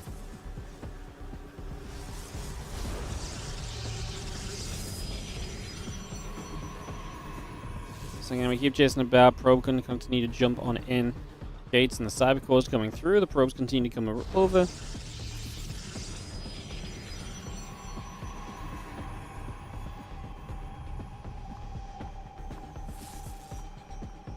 Probe is still very much so there and nibbling. Continue to chase about.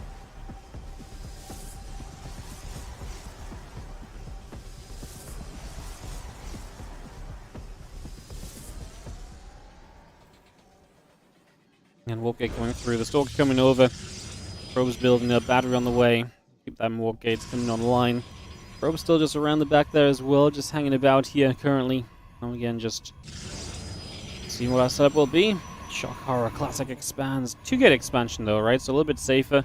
Much more difficult for Trigger to really kind of do the build he's been doing to just kind of bust through. That really is based on the idea of, hey, I'm going to out-stalker you, so then you have to defend on tech units, and defending on tech units is not as good as it used to be. Obviously, when Super Battery was a thing, pow, pow, everything got healed up all the time, right? But nowadays, the energy overcharge is one of the times in which energy overcharge truly does seem to be weaker.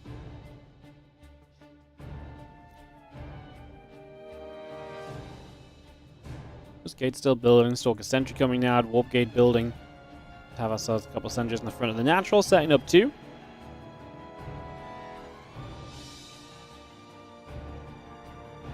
Next is finishing shortly. Battery on the way. Twilight Council building from Trigger as well over here. Put that straight into place. Hallucination. I'm going to hallucinate across the map. I was going to say shade. Not really shade, does it? It's not an adept. Yeah, it's going to hallucinate itself across the map. Sure, why not? Hallucinate is now being used in a completely different way to what it used to be. And, yeah. Hallucination just going to be getting knocked down, so that takes down. It's taken down immediately. Trigger's playing in Korea. Yeah, Trigger's been living in Korea for a few months now, as far as I'm aware. Yeah, he's been there a while. I'm not sure how long exactly, but like significant period of time. It's not like a new development or anything. As our hallucination steps up, and we'll just have ourselves still stalkers and sentries coming down and across the map, and a little bit of a push waiting to happen here as again there's a couple of adepts continue to warp in.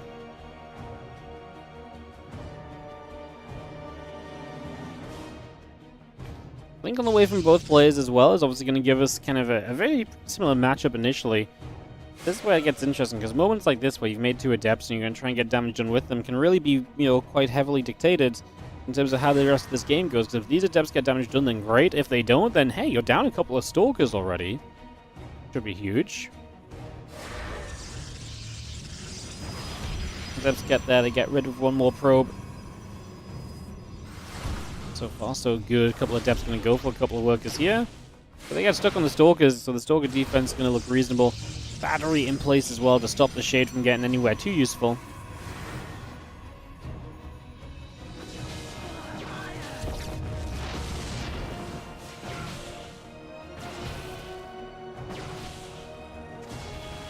Really nice. Gets rid of all those adepts.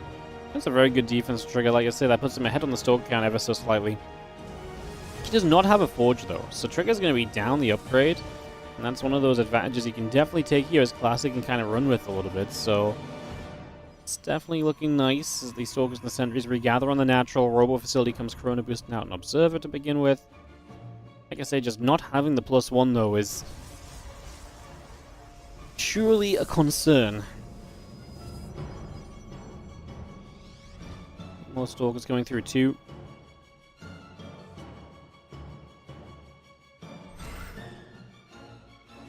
Linking down toward the bottom. Again, charging the +1 coming about. Nexus and the Robo, a couple of probes. Building right now too. We add on a couple of gateways. So let's get rid of that pylon. We continue to step up. Another force field coming down between all those units. Sentry goes down 2. Guardian Shield. Obviously helping. Now Guardian Shield's in favor of Classic, and I think Trigger might just have to back away from this. He's going to try and protect his Sentry, which was kind of getting hunted down a little there. More shots coming down. And again, the +1 and the charge continuing to come through. The +2 starts up now on the side of Classic. So gets that +2 underway.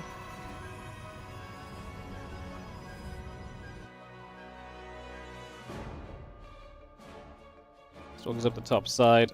Again, charging the +1 coming in from both here currently. Stalker, Sentry getting walked in, +1 charge continue to come through. The Immortal about to finish up. The extra gates coming about.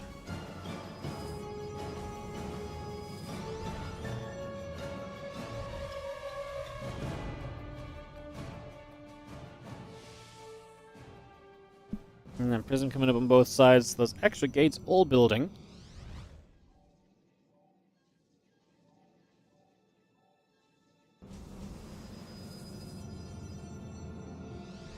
Even more Zealots is warping in as well.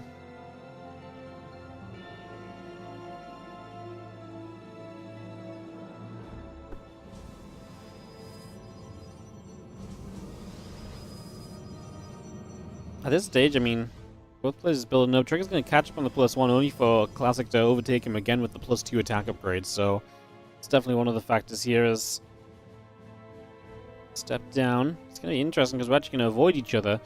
Trigger's army's a little bit better in the sense that he's got himself, you know, an Immortal. He's got himself some Zealots versus just purely Blink Stalker. But for the base trade, the pure Blink Stalker might be a little bit better. And we are heading to a base trade. And Trigger goes into this with a bit of an army supply lead, so that's nice too. Alright, here we go. Base trade time. Let's see who handles this better. Stalkers instantly jump onto this Nexus. Third base goes down. Step 1 completed here. It'll take a little bit longer on this side. We kill off some of the probes. The Zealots obviously have to wrap around and really get into reach. You know, we're going to see the probes evacuating there. Can we stop them from getting away? I don't think we've got the force fields to reach them. Send a few units after those probes. Ideally, you stop them from getting out of there because obviously probes being able to build stuff is a very nice way to minimize the effective damage of the base trade. We are now going to start aiming toward pylons One thing that's going to be apparent throughout this is that you're going to have that advantage in terms of upgrades as classics, so that advantage is never going to be met up by Trigger anymore, unless this game goes into a surprisingly late game scenario. So I like it for classic because I do think typically with the Stalkers, the continuous trades are likely going to continue to go in his favor. It's much easier to find value with these Blink Stalkers than it will be the other way around as Trigger. Ooh. Yeah, well, first of all, Classic just recalled a bunch of his Stalkers over here, but not really all of them. I was kind of wondering what the hell he just did, but he recalled a bunch to the natural. Trigger's already rebuilding Nexus, now Classic is as well. If this was really Classic, I feel like giving up a few of his units. He's going to find the Nexus down here so you get some info out of it, but I'm not sure about this recall. Not sure if it really saved anything for him. I mean, the gateways are still all empowered. 61 to 55 army supply. This does come down to, again, the upgrades in favor of Classic, and then army composition, which you could argue is, I mean, 6 more Stalkers for Classic, but he's got 8 less Zealots. I mean, it really comes down to how the fight looks, and if you can really kind of get more blink value out of these Stalkers as well. Zealots will be trying to finish off the Nexus here, but they will not be able to do it before we are met by those Stalkers. Well, actually they will. Wow, so the Nexus actually dies. Another Nexus here on the natural too. Not sure if that's super important right now. Classic does have the Nexus topside. Oh, he's going to cancel the Nexus topside to get some money back. Look to spend that money elsewhere instead. Interesting. Hallucinate Immortals. Going to try and make this a bit difficult. We pop the Guardian Shield. His Trigger was very ready to fight this. The Observer's seen the units up on the high ground. Obviously let a few of those Zealots kind of come in. We are going to step forwards. The Force Field's nice in return. Guardian Shields will be fading away soon. Opens up this fight a little bit perhaps. Pops one more Guardian Shield. The Sentry, I believe, out of energy on the side of Classic though. His Guardian Shield fades. Trigger's going to try and press the issue. Moving up this ramp. Going to blink after those Stalkers. Aggressively taking this fight and chasing his opponent down. Again, that one Immortal in the back. Very scary. It actually looks like 2 right now from Classic's point of view because obviously of the hallucination. That will not last forever. It will fade away in a second and maybe that fear factor will die off a little. 19 to 14 Stalkers now. Still a 5 Zealot advantage. What can we do here as we blink in? Going to get rid of a few more Stalkers again just as they get caught kind of going back up the ramp. There's what, 19 to 13 and now 17 to 11. So maintaining a similar kind of gap. Zealot's going to actually get to fight here. The Immortal getting to fight as well is huge. Getting Immortal damage output onto this is massive. The more Stalkers we lose, the less likely it is we're going to be able to get rid of this Immortal as well, because you can't really jump onto it as easily with less Stalkers. Obviously, this Nexus mining. Trigger's mining with more workers, though. This base is operational currently. Just Classic can repower gateways quickly. Trigger's done the same, though. Sorry, fight happening. Apologies. I'm looking at the base at a terrible time. Oh, it looks like Trigger lost his Immortal quickly. I'm going to have to rewind that one because this should come to a close if Trigger's truly lost this fight, which it looks like he has. Sorry, guys. I looked away at a horrible moment.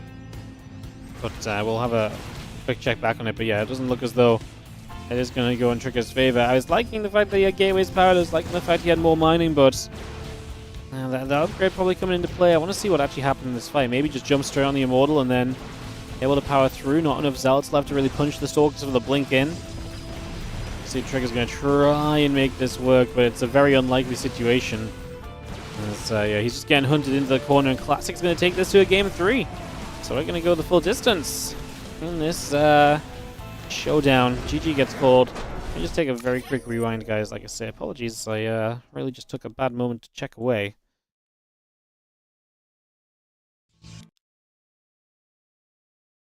My apologies, like I say. He just blinks on the Immortal instantly, he dies.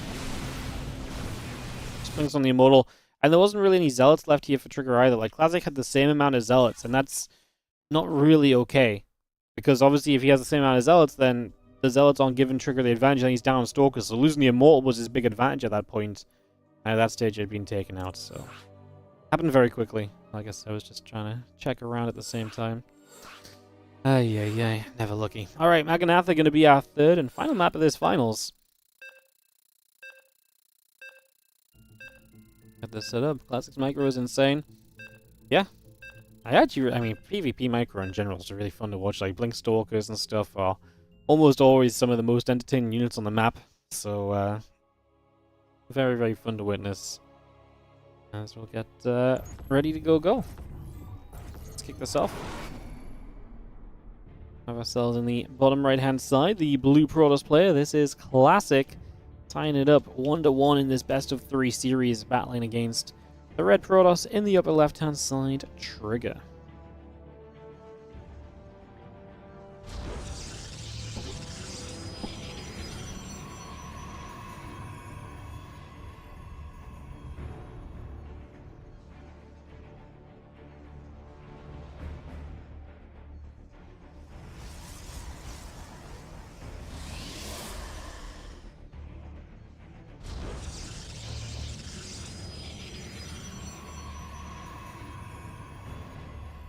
Alright, then game 3.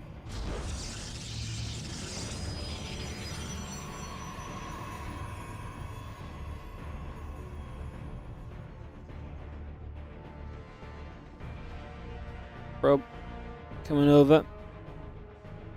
Heading towards the upper left-hand side, gateway on both sides. Simulators coming up, and then drop down a Cybercore in a few moments as well, but only after a second gateway from both players, so we're going to see double gates from each.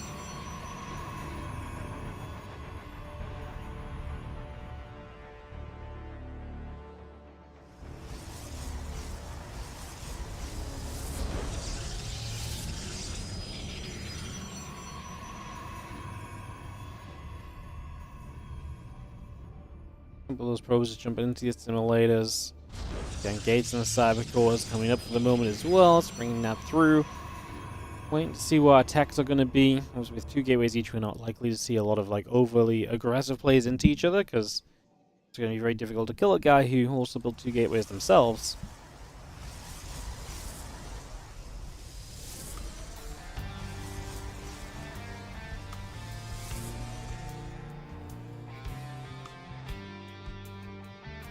Double Stalker from Trigger, Stalker Sentry from Classic. That's a little bit more suggestion of the expansion, right? Because you're going to look to get the hallucination up. Double Stalker could still be maybe a Stargate. Looks like we'll expand either way. It might just be Double Stalker into Sentries after. A little bit of a different way of getting set up here. Into kind of a similar vibe. Again, the Sentry is important because the hallucinations and the scouting are something you generally do want to have, right? So, generally is a reasonable idea to go for.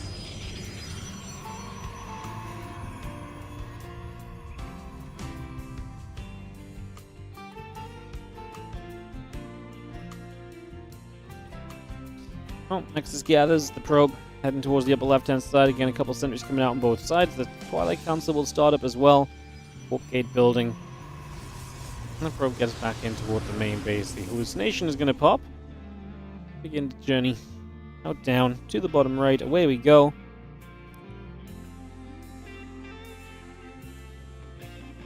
As that hallucination heads down the bottom. Twilight Council building on both sides. The Nexus coming up. Stalker and the Warp Gate coming in.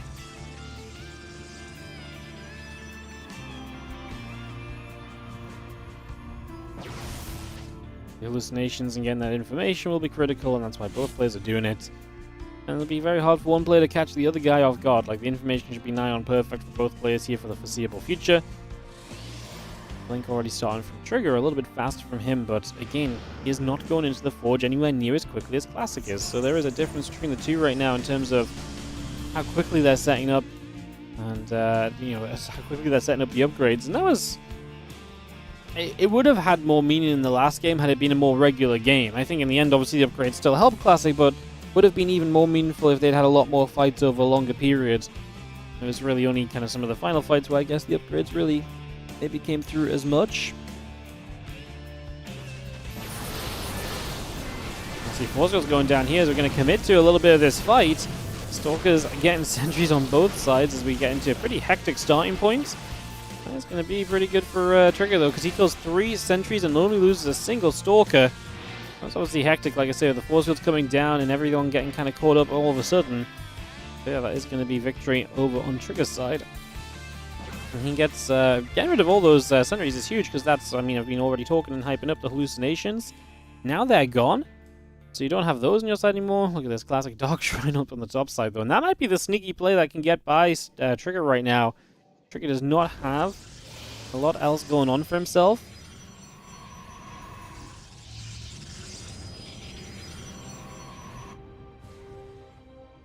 Sentry still coming through. Again, the blink coming about. Dark Shrine, a classic, halfway done currently.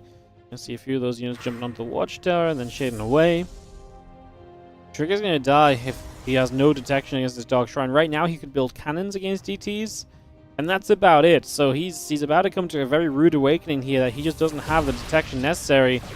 Robo Facility on the way, and where is it building? It's on the natural, and Classic sees that as well, so he knows what he can target to shut down the incoming detection. He knows that there's a pylon there that he might just be able to jump on to give himself some time and opportunity. So, possibility. See how it pans out. First two DTs warping in. Will we go for the pylon, or will we actually just go for probes and just try and maximize the damage? I think Trigger's just seen it as he pulls back those Stalkers, looking as though he's trying to body block a little bit. Going to hold position on the main base. Like I said, I don't know if that's the real concern versus just the pylon, but okay. One DT gets through. The other DT actually does get trapped. Nice blink. Observer on the way, but 10 probes already going down. And DT is actually going to break out of this around into a force field. You know, you can't kill the force field, so that will be a more permanent catch for sure. More pros getting picked dead. Stalkers get the cleanup. Well, he lost a lot of workers, but he survived. Down 9 workers right now. Third Nexus was finished sooner, so we can catch up on probes a little bit with that as well.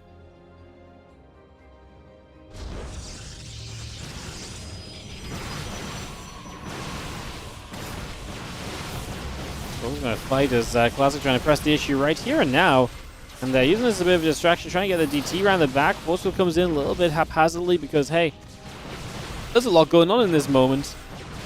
There's a lot taking place right now, so yeah, definitely a reason to take a second and try and hectically grab something together. Trigger's pulled back up on workers. Can he take the Stalker fight? He's desperate for a couple of extra Stalkers to show up. In the end, Classic, by the way, never started his +1 attack, so he's going to be much later to it than Trigger in the end. And we see the Immortal on the way from Trigger, so that's going to be a big point of defense too if we get there. Right now, we're already taking a lot more damage though, and Trigger is trailing an army supply. DT's depowered a couple of gates, so we're going to have even less production as well, so that DT or two just sneaking on by, still getting damage done. And I think that is going to help Classic to wrestle this into a victory. Again, just a best of 3 here, and this would be a 2-1 win with this map win for either player. As yeah, we blink onto the Stalkers. There's the Immortal, but there's enough Stalkers here. We can blink onto this Immortal so easily. This is not even a question. The barrier fades away and the Immortal dies. The Stalkers will go with it. GG gets called, and that will do it. That is going to be Trigger tapping GG and Classic winning the qualifier for this WardiTV May tournament. So congrats to Classic, gets themselves $75. Obviously, both these players are qualified for the tournament as well. Trigger still walks away with $25. And that will be us for the day, guys. Like I say, never going to be super long streams when we have these qualifiers. They're always going to be a little bit on the shorter side of life. I appreciate you guys tuning in, though. Obviously, a little bit of a taster of what's to come for the WardiTV May. Always appreciate the players coming in and playing as well, because, like I said, it helps us to get some hype up for the event and so on. So, yes, we'll be back with another qualifier tomorrow, and then I'll be doing GSL replay casts for Thursday and Friday. And then Saturday and Sunday, we'll be doing group stages of WardiTV May. Group A and B on Saturday, Group C on Sunday. So that's what's coming up over the weekend. We might do Group A and then some of B on Saturday, and then Group C and the rest of B on Sunday as well. Not 100% sure what our approach on that one is just yet. I might split the second group across 2 days. I get it played like all, or get the games all played on the Saturday, but then cast the other half of the games on the Sunday or something, just to make life a little bit smoother and easier. Something like that, maybe. Something like that. So yeah, not really much else to add, guys. Obviously, we've got the crowdfunder and stuff going on, and as usual, the usual ways of support, but I did a big shout for that at the start of that matchup, so check it out if you want to. I don't think we've got any, I don't think we've had any donations to date to shout out for. Don't think so, so well. I think just wrap it up there, guys. Thank you so much for watching. Like I say, I'll be back tomorrow with another qualifier. See you guys there. Hope you guys have a great rest of your day. And yeah, look after yourselves. I'll see you guys tomorrow. Bye.